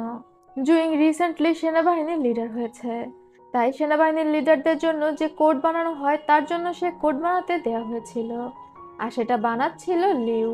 আর জুইং তো লিউয়ের সামনে যেতে পারবে না, তার হার্টবিট বেড়ে যাবে। এই কারণে সে হাইশিকে নিয়ে আসে ওই কোডটি নেওয়ার জন্য। হাইশিকে ফেব্রিক অফিসের সামনে দিয়ে সে পেট ব্যথার ভান করে দৌড়ে সেখান থেকে পালিয়ে যায়। হাইশি তখন বাধ্য হয়ে একা একাই ভিতরে যায়। সে দেখতে পায় লিউ নামের ওই মেয়েটি চোখ বন্ধ করে এমব্রয়ডারি করছে। হাইশি সেখানে গিয়ে বলে খুব সুন্দর এমব্রয়ডারি হয়েছে। লিউ তখন চোখ বাঁধা অবস্থায় বলে মিস আপনার কিছু প্রয়োজন। সে হাইশির কণ্ঠ আর হাঁটা সাউন্ডে মনে করেছিল হাইশি কোনো মেয়ে, মানে বুঝতে পেরেছিল হাইশি একটা মেয়ে। তবে চোখ খুলে সে বারবার হাইশির কাছে মাফ চায় তাকে মেয়ে মনে করার জন্য। তখনই সেখানে ম্যাডাম জিউ চলে আসে, এবং ম্যাডাম জিউ যখন জানতে পারে লিউ হাইশিকে মেয়ে মনে করেছে, তখন সেও একটু ধাক্কা খায়। লিউ ভেতরে যায় জুইং এর পোশাকটা আনতে। হাইশি তখন খেয়াল করে লিউ সেখানে সুন্দর সুন্দর ব্যাগ বানিয়ে রেখেছে। ম্যাডাম জিউ বলে হাইশি ওই ব্যাগটা নিতে চায় কিনা, তবে হাইশি বলে না না, আমি একটা ছেলে, আমি সব ব্যাগ নিয়ে কি করব। আর তারপর লিউ আসলে সে জুইং এর ড্রেসটা নিয়ে বের হয়ে আসে। জুইং নিজের ড্রেস পেয়ে তো মহা খুশি, তার উপর এই ড্রেস সেলাই করেছিল লিউ। হাইশি তখন বলে লিউ খুবই সুন্দর একটা মেয়ে, ওর চোখগুলো খুবই সুন্দর আর হাতগুলো অনেক সফট। এটা শুনে জুইং বলে তুমি এত দুশ্চরিত্র কবে থেকে হলে, তুমি একটা মেয়ের হাত খেয়াল করেছো। হাইশি তখন বলে হাত সুন্দর, কিন্তু জুইং চিৎকার করে বলতে থাকে আর একটা কথাও বলবে না। সে রেগে প্যালেসের দিকে চলে আসে, আর রাতের বেলা সে লিউর বানানো পোশাক জড়িয়ে ধরে বিছানায় শুয়ে পড়ে। এদিকে হাইশি ছিল অন্য ধান্দায়। সে লিউয়ের বানানো ওই ব্যাগগুলো দেখে অনেক পছন্দ করেছিল, আর সে নিজে হাতে একটা ব্যাগ সেলাই করছিল। হঠাৎই সে বুঝতে পারে বাইরে থেকে কেউ আসছে, তাই হাইশি দ্রুত মোম বন্ধ করে সুই সুতার বাটিটা নিয়ে দৌড়ে বিছানায় চলে যায় এবং কম্বল মুড়ি দিয়ে শুয়ে থাকে। একটু পরে সেখানে জুইং আসে। জুইং এসে হাইশির কম্বল তুলতেই দেখতে পায় সে সুই সুতার বাটি নিয়ে শুয়ে আছে। জুইং তখন হাইশির থেকে বাটি নিয়ে এসে ব্যাগটা বের করে, আর তারপর বলে তুমি এই ব্যাগ সেলাই করছিলে। জুইং প্রচন্ড মজা নিচ্ছিল, সে বলছিল তার দেখা সবচেয়ে জঘন্যতম সেলাই হচ্ছে এটা। হাইশি তখন বলে সে এটা সেলাই করেনি। এরপর জুইং আবারও মজা নিয়ে বলে তুমি এটা কাকে দিবে, তুমি কার প্রেমে পড়েছো বলো, তুমি আমাকে বলো, আমি তোমার হয়ে তাকে প্রপোজ করে দিব। হাইসি তখন জুইংকে পিটিয়ে পাটিয়ে ঘর থেকে বের করে দেয় আর তারপর আবারও সেলাই করতে বসে। পরদিন সকালে হাইসি জিয়ানের ঘরের সামনে দিয়ে পায়চারি করছিল। জিয়ান বুঝতে পেরে বের হয়ে এসে বলে, তুমি কি আমাকে কিছু বলবে? হাইসি তার হাতে কিছু লুকিয়ে রেখেছিল আর তারপর এক নিঃশ্বাসে বলে, আমি গতকাল আপনার পেন্ডেন্টটা ভেঙে ফেলেছি। এটা ভেবে আমার অনেক খারাপ লেগেছে, তাই আমি আপনার জন্য নিজে হাতে একটা ব্যাগ সেলাই করেছি। এটা বলে সে ওই ব্যাগটা জিয়ানের হাতে দিয়ে দৌড়ে সেখান থেকে চলে যায়। এই ব্যাগটাতে এমব্রয়ডারি করে জিয়ানের নাম লেখা ছিল, যেটা দেখে জিয়ান মুচকি হাসে। আমার কেন যেন মনে হচ্ছিল যে জিয়ান ও হাইসিকে পছন্দ করে। এরপর দেখা যায় হাইসি একটা গাছের নিচে বসেছিল। জুইং সেখানে এসে বলল, তুমি এখানে কেন বসে আছো? তোমাকে দেখে তো মনে হচ্ছে তোমার মন খারাপ। কি ব্যাপার, তুমি ব্যাগটা কমপ্লিট করে তাকে দিতে পারোনি? হাইসি তখন বলে, আরে না, আমি আমার জামা খোলা নিয়ে টেনশনে আছি। জুইং তখন অবাক হয়ে বলে, তুমি ব্যাগ দিতে না দিতে সে তোমাকে জামা খোলার জন্য বলেছে? সে তো দেখছি একটা প্লে বয়। হাইসি তখন জুইংকে থাপ্পড় দিয়ে বলে, তোমার মাইন্ড এমন কেন? আমি টেনশন করছি ইম্পেরিয়াল এক্সামিনেশন নিয়ে। ইম্পেরিয়াল এক্সামিনেশন 3 ভাগে হতো, যেটা প্রাথমিক সিলেকশন, তারপরে বডি এক্সামিনেশন এবং এরপরে বাকি টেস্ট। তো প্রাথমিক সিলেকশন তো হাইসির হয়ে গিয়েছে, বাকি রয়েছে বডি এক্সামিনেশন। এখন বডি এক্সামিনেশনের জন্য তো তার জামা খুলতে হবে, আর সে তো একটা মেয়ে, জামা তো সে খুলতে পারবে না। এটা শুনে জুইং বলে, হ্যাঁ তাহলে তো এটা সত্যি টেনশনের বিষয়। হাইসি তখন বলে, কেমন হয় যদি আমার হয়ে তুমি বডি এক্সামিনেশন ফেস করো? জুইং বলে, সে এটা পারবে না। এটা বলে সে কোনোভাবে পালানোর চেষ্টা করছিল। হাসি তখন তার পেছনে ছুটতে থাকে। জুইং একবারে নিষেধ করে দেয়, সে কোনোভাবেই হাসির হয়ে বডি এক্সামিনেশন ফেস করতে পারবে না। হাসি তখন বলে, আচ্ছা কোনো সমস্যা নেই, আমি তাহলে এক্সামিনেশনে যাব না এবং জিফ্যাং প্যাভিলিয়নে থেকে সবাইকে এটা বলে দিব যে তুমি বুটিক্সে কাজ করা একটি মেয়ের প্রেমে পড়ে গিয়েছো। তুমি তার সামনে যেতে নার্ভাস ফিল করো, আর তাই তুমি যখন তোমার পোশাক আনতে গিয়েছিলে তাই বাথরুমের কথা বলে সেখান থেকে দৌড়ে পালিয়ে গিয়েছিলে। তখন বেচারা জুইং বলে, আচ্ছা আমি তোমার হয়ে বডি এক্সামিনেশন ফেস করব। আর এরপরেই দেখা যায় জুইং হাইসির হয়ে বডি এক্সামিনেশন ফেস করে। তবে সেখানকার অফিসার জুইংকে চিনতে পেরে যায়, কারণ জুইং 3 বছর আগে এই ইম্পেরিয়াল এক্সামিনেশনে ফার্স্ট হয়েছিল, তাই তাকে চিনতে পারাটা স্বাভাবিক। তবে জুইং বলে সে জুইং না, সে আসলে হাইসি। তবে এই বিষয়টা জেনারেল সু জানতে পারে, আর জেনারেল সু এরও সন্দেহ হয়। এরপরে জুইং সেই সার্টিফিকেট এনে হাইসিকে দিয়ে দেয়, বডি এক্সামিনেশনের সার্টিফিকেট। আর এখন থেকে শুরু হবে ফাইনাল ধাপ। তবে হাইসি যখন ফাইনাল ধাপের জন্য যায়, তখন সেখানকার সব স্টুডেন্টরা বলতে থাকে হাইসি বডি এক্সামিনেশন ফেস করেনি, হাইসির হয়ে অন্য কেউ বডি এক্সামিনেশন ফেস করেছে। যে সেখানে ছিল সে তো অনেক হ্যান্ডসাম ছিল। সবাই সেখানে তর্ক বিতর্ক লাগিয়ে দিয়েছিল, তবে হাইসি চুপচাপ ছিল। ওইখানকার অফিসার বলছিল হাইসির কাছে সার্টিফিকেট আছে, এবং এই অফিসার ঝাড়ি মেরে বলে, তোমরা যদি প্রমাণ করতে না পারো যে ও হাইসি না, তাহলে কিন্তু তোমরা সবাই ডিসকোয়ালিফাইড হয়ে যাবে। আর ডিসকোয়ালিফাইড হওয়ার ভয়ে সবাই চুপ করে যায়।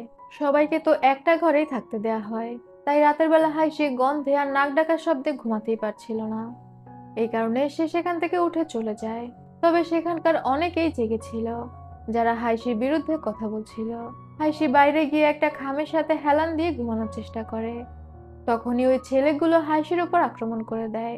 তবে হাইসি তো আর দুর্বল না, সে ওই ছেলেদের ইচ্ছা মতো উত্তম মধ্যম দিয়ে দেয় এবং বলে, তোমরা কারো যোগ্যতা বিচার না করে হুট করে তার উপর আঙুল তোলো কেন? সবাই বলছিল হাইসি যেহেতু জিয়ানের স্টুডেন্ট তাই সে সুবিধা পেয়েছে, মানে মামা চাচার সুবিধা। হাইসি ওই বিষয়টাই বলে। তবে দূর থেকে একটা ছেলে হাইসির উপরে নজর রাখছিল। একটু পরে অফিসাররা যখন ওইসব ছেলেদের দেখে জিজ্ঞাসা করে তাদেরকে এভাবে কে পেটিয়েছে, সবাই তো বলে হাইসি, কিন্তু হাইসি বলে সে তো কিছুই করেনি। তখন একটা ছেলে হাইসির হয়ে কথা বলে। এই ছেলেটির নাম ছিল হিচং, আর ওই হাইসির গতিবিধির উপর নজর রাখছিল। হিচং ওইসব অফিসারদের বলে হাইসি প্রথমে তাদেরকে মারেনি, তারা সবাই একটা গ্রুপ হয়ে হাইসিকে মারতে গিয়েছিল, হাইসি শুধুমাত্র নিজেকে প্রোটেক্ট করেছে। তখন ওই অফিসার অন্য ছেলেদেরকে ওয়ার্নিং দিয়ে সেখান থেকে চলে যায়। হাইসি তখন হিচংকে ধন্যবাদ জানায় তার হয়ে কথা বলার জন্য। হিচং বলে, আরে আমরা তো ভাই ভাই, আর সবাই তো দেশের সেবা করার জন্য এসেছি। হাইসি তো আর এই ছেলের আসল উদ্দেশ্য বুঝতে পারে না। পরদিন ইম্পেরিয়াল এক্সাম শুরু হয়ে যায়। শুরুতেই তাদেরকে একটি প্যারাগ্রাফ লিখতে দেওয়া হয়। প্যারাগ্রাফ বলতে যার যার মতামত রাজা সম্পর্কে, রাজা কেমন জ্ঞানী কেমন শাসক এই সম্পর্কে। তো হাইসি সেখানে লিখে দেয় রাজা অন্ধ এবং রাজার মধ্যে ক্ষমা করার গুণ নেই। সাথে সে পার্ল ট্যাক্সের বিষয়ে সম্পূর্ণ ঘটনা খুলে বলে, তার বাবা কিভাবে মারা গিয়েছে, কিভাবে তারা ছোটবেলায় পার্ল সংগ্রহ করতে সবকিছু। হাইসি তো পুরো ঘটনায় রাজাকে শোষক হিসেবে তুলে ধরেছিল। জেনারেল সু হাইসির প্যারাগ্রাফ নিয়ে কিং জুকে দিলে কিং জু মনোযোগ সহকারে পুরো ঘটনা পড়ে। আর শেষের দিকে যে হাইসি লিখে দিয়েছিল রাজা অন্ধ এবং রাজার মধ্যে ক্ষমা করার গুণ নেই, এই লাইন পড়ার পর জেনারেল সু বলে, কত বড় বেয়াদব, ওকে তো মৃত্যুদণ্ডের শাস্তি দেওয়া উচিত। আপনার মতো জ্ঞানী রাজাকে অপবাদ দিচ্ছে, আপনি তো সবসময় শান্তির জন্যই চেষ্টা করেন।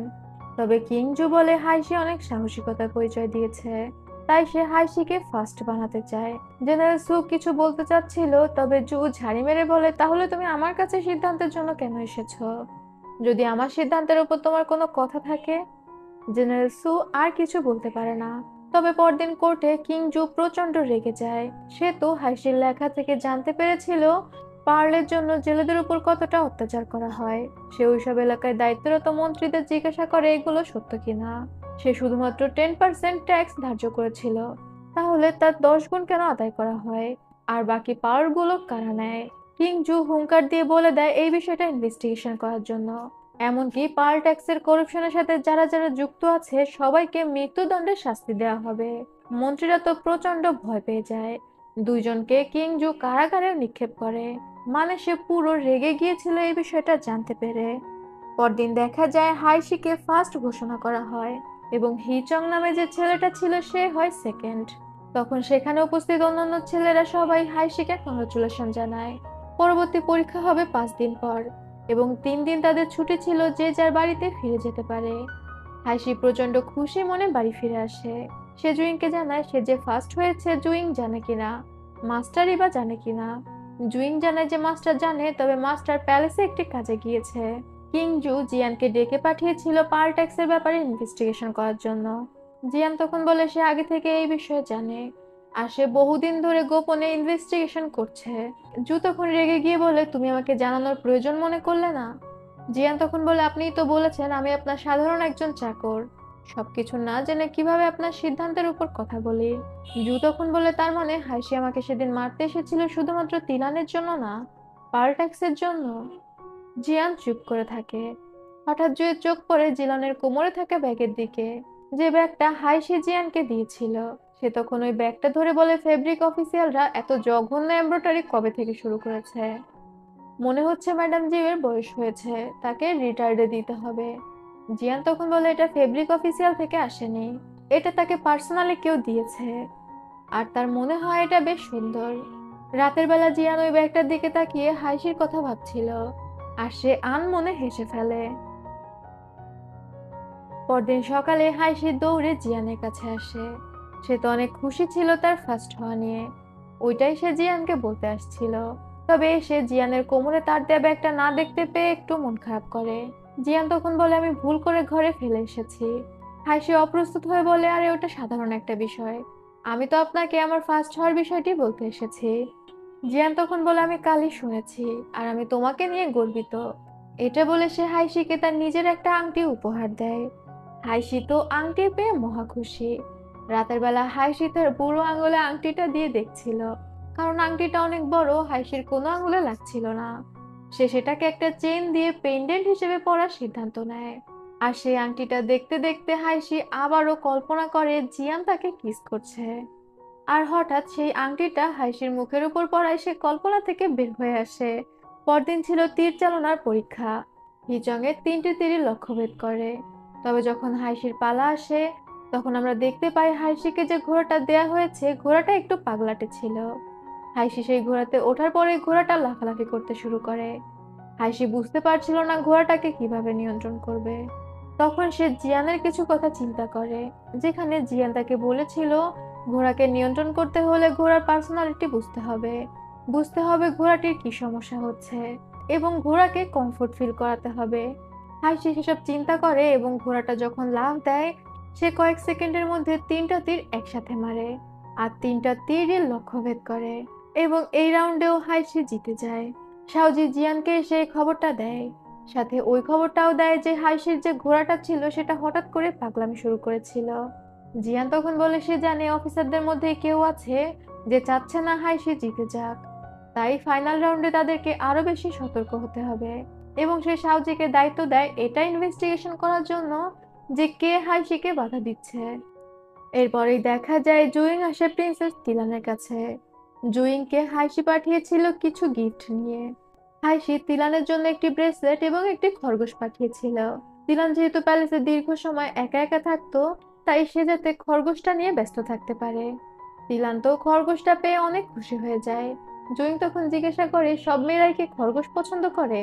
তিলান তখন বলে খরগোশ অনেক কিউট হয়, তাই সব মেয়েরাই এটা পছন্দ করে। জুইং তখন লিউকে সেম সাদা কালারের একটা খরগোশ উপহার দেয়। লিউ মনে করে বাতাসের দেবতা তাকে এটা উপহার দিয়েছে। সে তো অনেক খুশি হয়ে যায়। জুইং সবসময় চালের উপর থেকে লিউকে ফলো করত। সে লিউকে খুশি হতে দেখে নিজেও অনেক খুশি হয়ে যায়। এরপরে দেখা যায় হি চং জেনারেল সুয়ের কাছে আসে।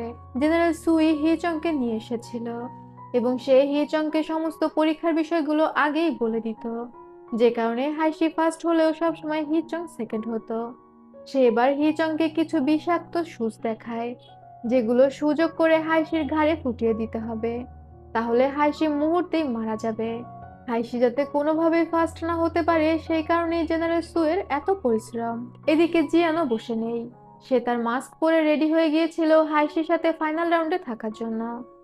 জুইং তার ঘরে আসে তার কাছ থেকে বিদায় নিতে, কেননা জিয়ান পার্লট্যাক্সের ইনভেস্টিগেশনের বিষয়টি জুইং এর কাঁধে দিয়েছে এবং জুইং যাচ্ছিল হাইশির গ্রামে ইনভেস্টিগেশন করার জন্য। সে জিয়ানের কাছ থেকে বিদায় নিয়ে যায়। চলে আসে ফাইনাল টেস্টের দিন। ফাইনাল টেস্টটা হবে পানির মধ্যে। ড্রামের উপর প্রতিটি ক্যান্ডিডেট দাঁড়িয়ে থাকবে। সেখানে একটা টাওয়ারের মতো ছিল যেখানে ফার্স্ট প্রাইজের কাপ থাকবে। যে ক্যান্ডিডেট আগে সেই কাপটা ধরতে পারবে সেই হবে ফার্স্ট। একজন আরেকজনকে ধাক্কা দিয়ে পুকুরে ফেলে দিতে পারলে যে পুকুরে পড়ে যাবে সে বাদ। এইভাবে করে সবাইকে ফেলে যে ওই কাপটা ধরতে পারবে সে ফার্স্ট হবে। তবে এই ড্রামের উপর দাঁড়িয়ে হাইশির অনেক আনইজি লাগছিল। তার ছোটবেলার কথা মনে পড়ে যাচ্ছিল। সেখানে কিংজু আর প্রিন্সেস তিলান সহ সবাই এসে হাজির হয়। পরীক্ষা শুরু করার আদেশ দেওয়া হয়। জিয়ানও সেখানে এসে উপস্থিত হয়। জেনারেল সু সবাইকে রুলস বুঝিয়ে দিলে টেস্ট শুরু হয়। তবে প্রিন্সেস তিলান চোখ তুলে তাকাচ্ছিল না। কিংজু তখন তাকে খুঁচিয়ে বলে, একে তো তুমি মাস্ক পরে এসেছো, তার উপর তুমি টেস্টের দিকে দেখছো না, তাহলে তুমি এখানে কেন এসেছো? তিলান তখন তার মাস্ক খুলে রেখে বলে, তাদের রাজ্যে কোনো কনসার্ট যদি সবার সামনে আসে তাহলে মাস্ক পরেই আসে, আর সে টেস্টের দিকে দেখছে না কারণ ক্যান্ডিডেটদের তেজ দেখে তার ভয় লাগতে পারে।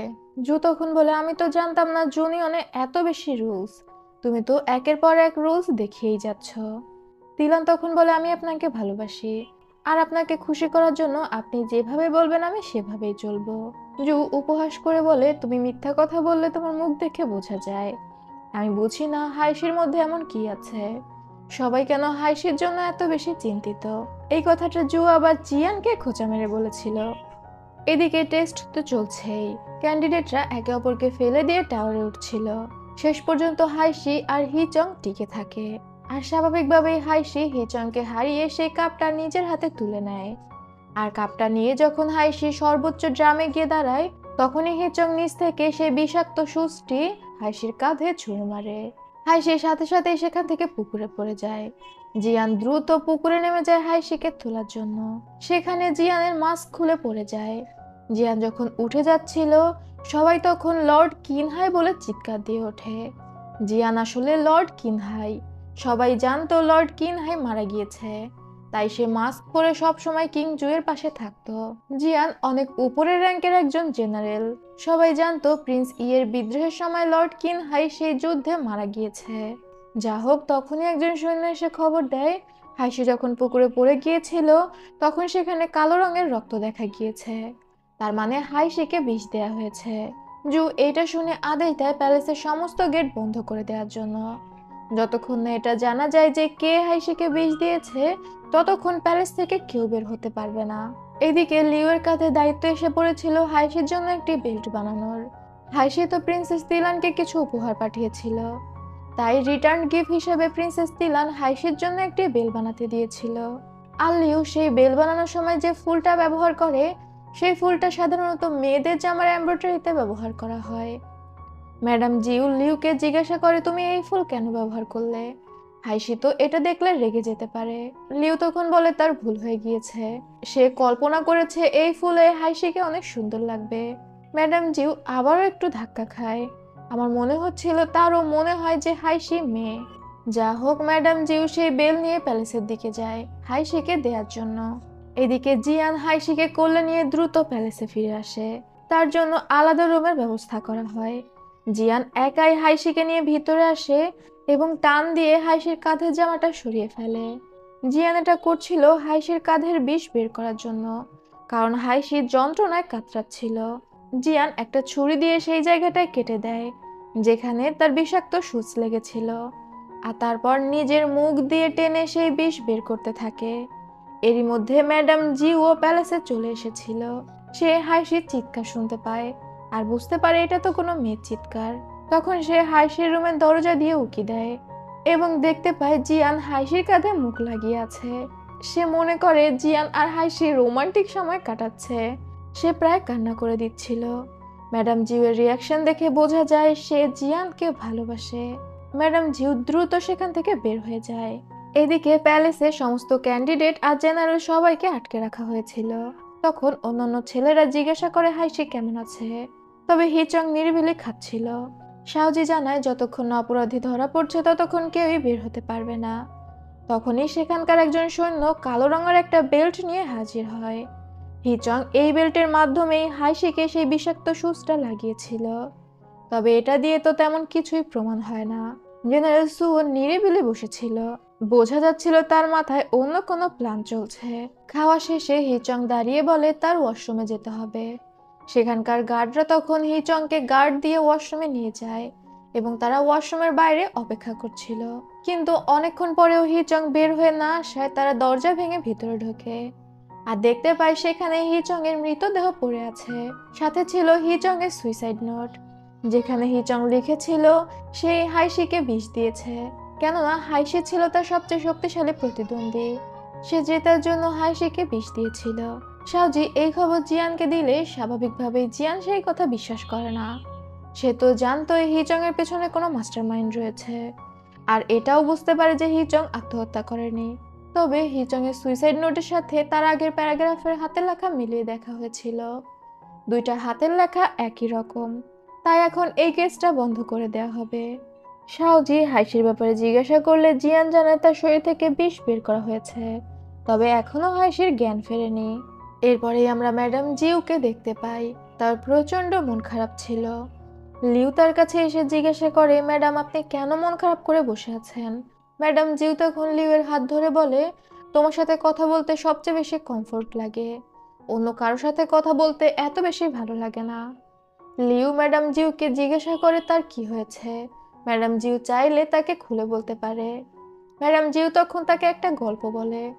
গল্পটা এমন ছিল, দুইটা ছেলে মেয়ে একসাথে ছোট থেকে বড় হয়ে উঠেছে। তারা যখন বড় হয়ে যায় তখন তাদের পরিবার থেকে তাদের বিয়ে ঠিক করা হয়। ম্যাডাম জিউ তার আর জিয়ানের কথা বলছিল। জিয়ানের বাবা আর ম্যাডাম জিউয়ের বাবা জিয়ান আর ম্যাডাম জিউয়ের বিয়ে ঠিক করেছিল, কিন্তু জিয়ান সরাসরি না করে দেয় জিউকে বিয়ে করতে। সবাই মনে করেছিল তারা যেহেতু ছোটবেলা থেকে একসাথে বড় হয়েছে তারা হয়তো একে অপরকে ভালোবাসে। জিউ জিয়ানকে ভালোবাসলেও জিয়ান জিউকে ভালোবাসতো না। জিয়ান বলে সে শপথ করেছে সে কখনোই বিয়ে করবে না, কেননা জিয়ানের দাদা ছিল একজন জেনারেল, সে খুব অল্প বয়সে মারা গিয়েছে। তাই জিয়ানের দাদিকে খুব অল্প বয়সে বিধবা বেশে জিয়ানের বাবাকে একা একা মানুষ করতে হয়েছে। সে তার দাদির কষ্টটা নিজে চোখে দেখেছে। সে যেহেতু তখন একজন যোদ্ধা ছিল তাই সে চাইতো না কোনো মেয়ের জীবন এইভাবে নষ্ট হোক।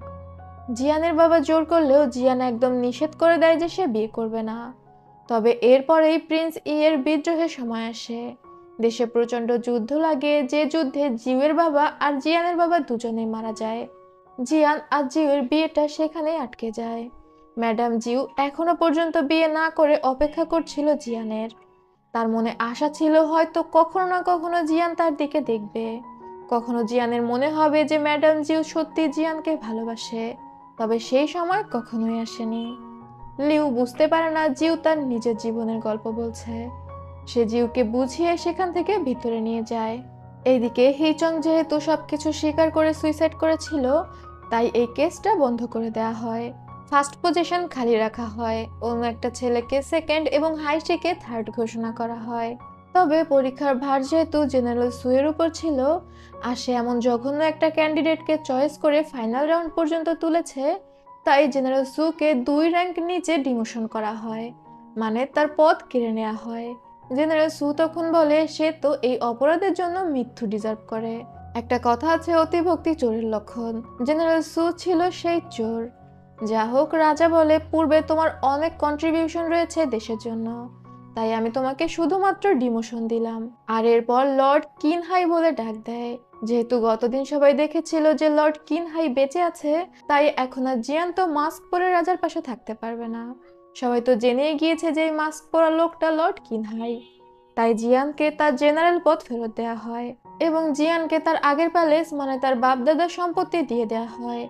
এতদিন যেহেতু সবাই জানতো লর্ড কিনহাই মারা গিয়েছে, তাই লর্ড কিনহাইয়ের প্যালেস তো ফাঁকাই পড়েছিল, মানে জিয়ান সম্পূর্ণভাবে তার আগের অবস্থা ফিরে পায়। আর এই বিষয়টা তো জেনারেল সুয়ের একদমই ভালো লাগবে না। সে নিজের বাড়িতে গিয়ে প্রচন্ড ক্রোধে তলোয়ারবাজি করতে থাকে। তবে তখনই সেখানে জিয়ান চলে আসে এবং জেনারেল সুয়ের সাথে তার তলোয়ারবাজিতে অংশ নেয়। মুহূর্তেই সে জেনারেল সুকে হারিয়ে দেয় আর তারপর বলে, আমার লোকদের থেকে দূরে থাকো। যদি আমার লোকদের কোনো ক্ষতি করার চেষ্টা করো, তাহলে তার প্রতিদান তোমাকে তোমার রক্ত দিয়ে দিতে হবে। এটা বলে সেখান থেকে চলে যায়। জিয়ান হাইশির জন্য ওষুধ নিয়ে আসে, তবে তখনও হাইশির জ্ঞান ফেরেনি। সে হাইশিকে ওষুধ খাওয়ানোর চেষ্টা করছিল। তখনই হাইশির জ্ঞান ফিরে যায়। হাইশি চোখ মেলে জিয়ানকে দেখে। তখন আমরা পাস্টের একটা সিন থেকে দেখতে পাই, হাইশি যখন ডুবে যাচ্ছিল তার মনে হচ্ছিল সে মারা যাবে। তবে সে যখন পানির মধ্যেই তার সামনে জিয়ানকে দেখে, সে মনে করে এটা তার কল্পনা। মানুষ মারা যাওয়ার আগে তাকে দেখে যাকে সে সবচেয়ে বেশি ভালোবাসে। এই কারণে হাইশি জিয়ানকে কল্পনা মনে করে কিস করতে যায়। তবে জিয়ান হাইশিকে ধাক্কা দেয়। ওই সময় জিয়ানের মাস্ক খুলে পড়ে যায়। জিয়ান হাইশিকে নিয়ে উপরে উঠে আসে। হাইশির এই কথা মনে পড়তে সে প্রচন্ড লজ্জা পেয়ে যায়। জিয়ান তখন হাইশিকে বলে উঠে ওষুধ খেয়ে নাও, আর দ্রুত সেখান থেকে চলে আসে। বোঝা যায় জিয়ানও লজ্জা পাচ্ছিল। এরপরেই দেখা যায় জু যখন হাঁটছিল, তখন সে দেখতে পায় তিলানের মেইড একজন গার্ডের সাথে কথা বলছে। সে তখন ওই মেইডের পিছু পিছু তিলানের প্যালেসে যায় এবং শুনতে পায় তিলানের মেইড ওই গার্ডের থেকে হাইশির খবর নিয়ে গিয়েছে। সে তিলানকে বলছে হাইশি এখন বিপদমুক্ত, যেটা শুনে তিলান অনেকটা খুশি হয়। তবে তখনই জু ঘরে ঢুকে বলে, তোমার তো দেখছি হাইশির জন্য অনেক চিন্তা। তিলান তো এবার ফেঁসে গিয়েছে। তিলান তখন বলে, মিস্টার হাইশি আমার জান বাঁচিয়েছিল, তাই আমি মানবতার খাতিরে তার খোঁজ রেখেছি। কিন্তু আমি আপনাকে ভালোবাসি, এটা চাঁদ সূর্যের মতো সত্য। জু তখন বলে, তাহলে তুমি প্রমাণ দাও। আজ রাতে তুমি আমার ঘরে চলে এসো। তিলান তো ভয় পেয়ে যায়, তারপরেও সে তো কিছু বলবে না। রাতের বেলা সত্যি সত্যি তিলান কিং জু এর ঘরে চলে আসে।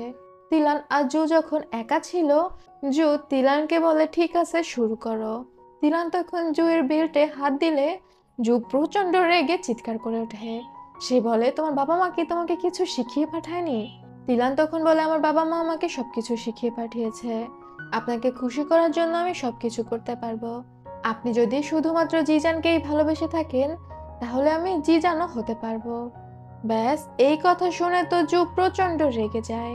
সে তিলানকে ধাক্কা দিয়ে ফেলে দেয় এবং ইউনুসকে বলে তিলানকে সাউথ প্যালেসে বন্দি করে রাখতে। সাউথ প্যালেস খুবই ঠান্ডা আর পরিত্যক্ত একটা প্যালেস, যেখানে কাউকে শাস্তি দেওয়ার জন্য আটকে রাখা হতো। প্রিন্সেস তিলানকে তার মেইড সহ সাউথ প্যালেসে আটকে রাখা হয়। তিলান যখন ভিতরে যায়, ভিতরের অবস্থা দেখে তার মেইডরা বলে, আপনি এখানে কিভাবে থাকবেন? খুব দ্রুত এমন কোনো উপায় বের করুন যাতে করে এখান থেকে বের হতে পারি।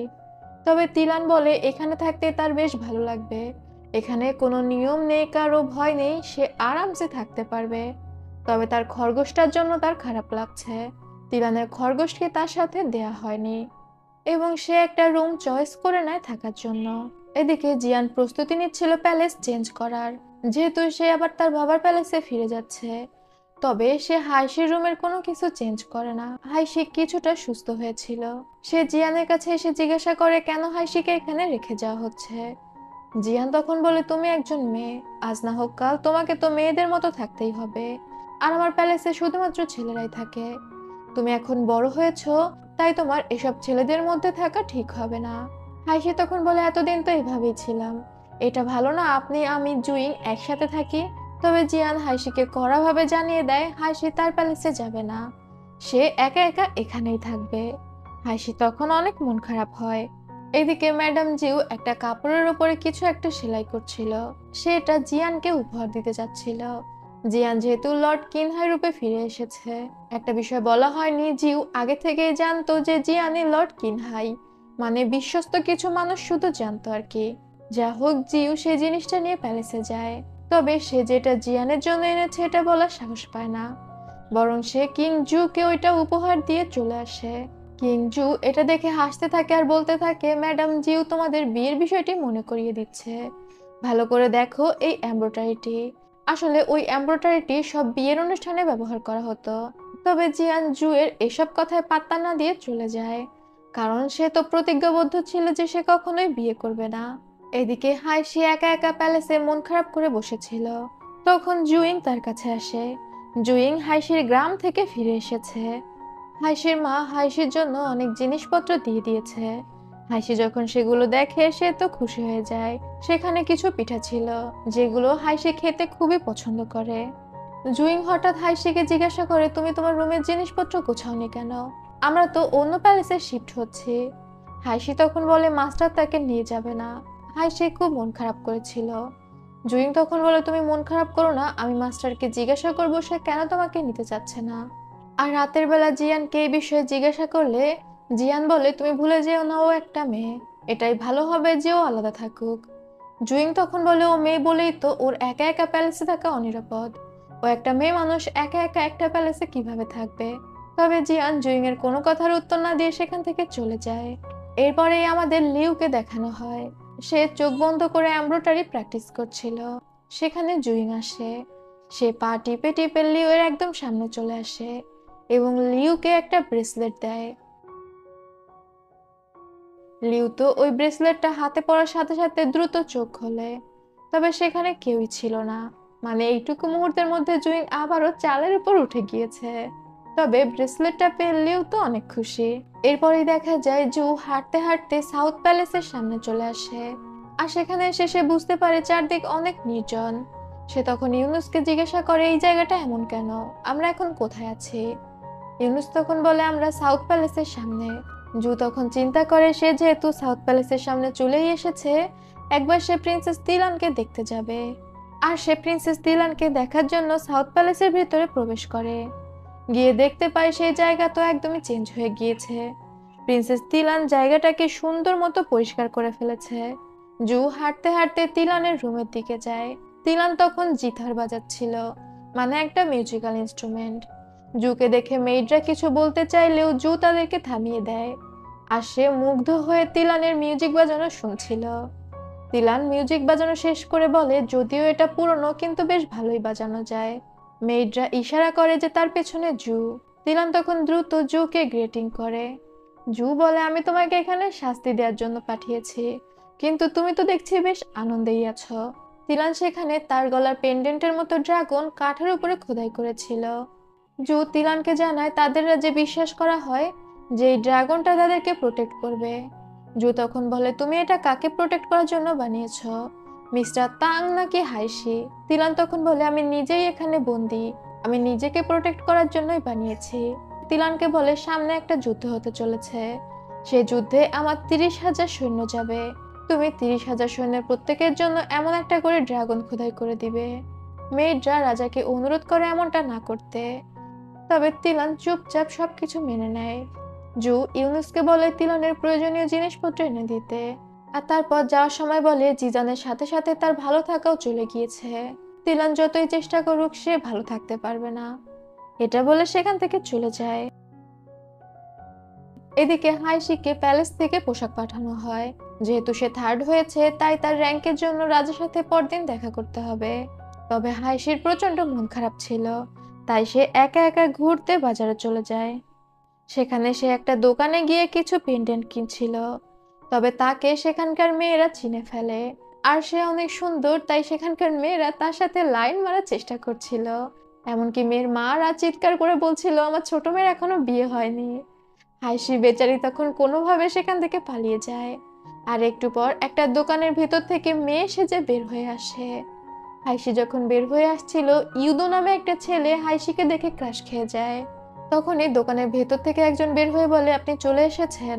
ইউদু ছিল এই দোকানের মালিক। দোকানের কর্মচারী ইউদুকে জানায় হাইসি একটা ছেলে, সেখানে সে মেয়ের ছদ্মবেশ নিয়ে বের হয়েছে।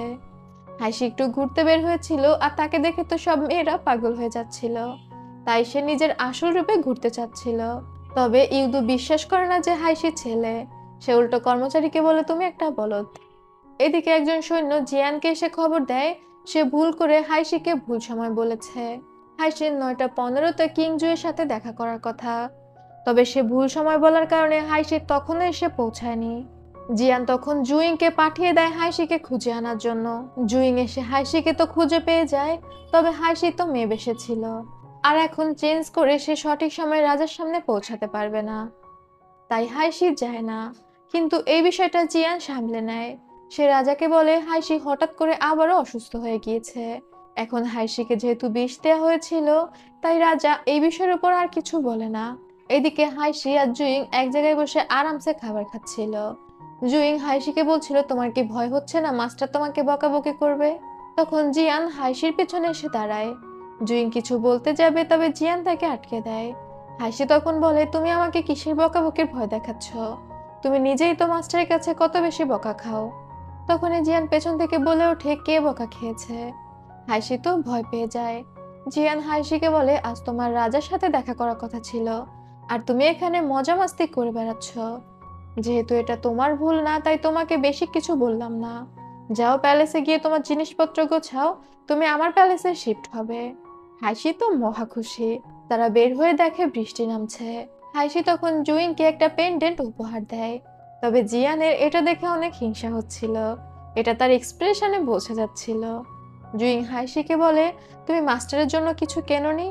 হাইসি তখন বলে সে মাস্টারের জন্য কিছু কেনেনি। জুইং যেহেতু তার ভাই, তাই সে জুইংকে উপহার দিচ্ছে। মাস্টারকে উপহার দেওয়ার মতো ক্ষমতা কি আর তার আছে? জিয়ানের তো এমনিই হিংসা হচ্ছিল, আর এসব কথা শুনে সে গটগট করে হেঁটে বের হয়ে যায়। জুইং আর হাইসি তার পেছন পেছন আসছিল আর মারামারি করছিল।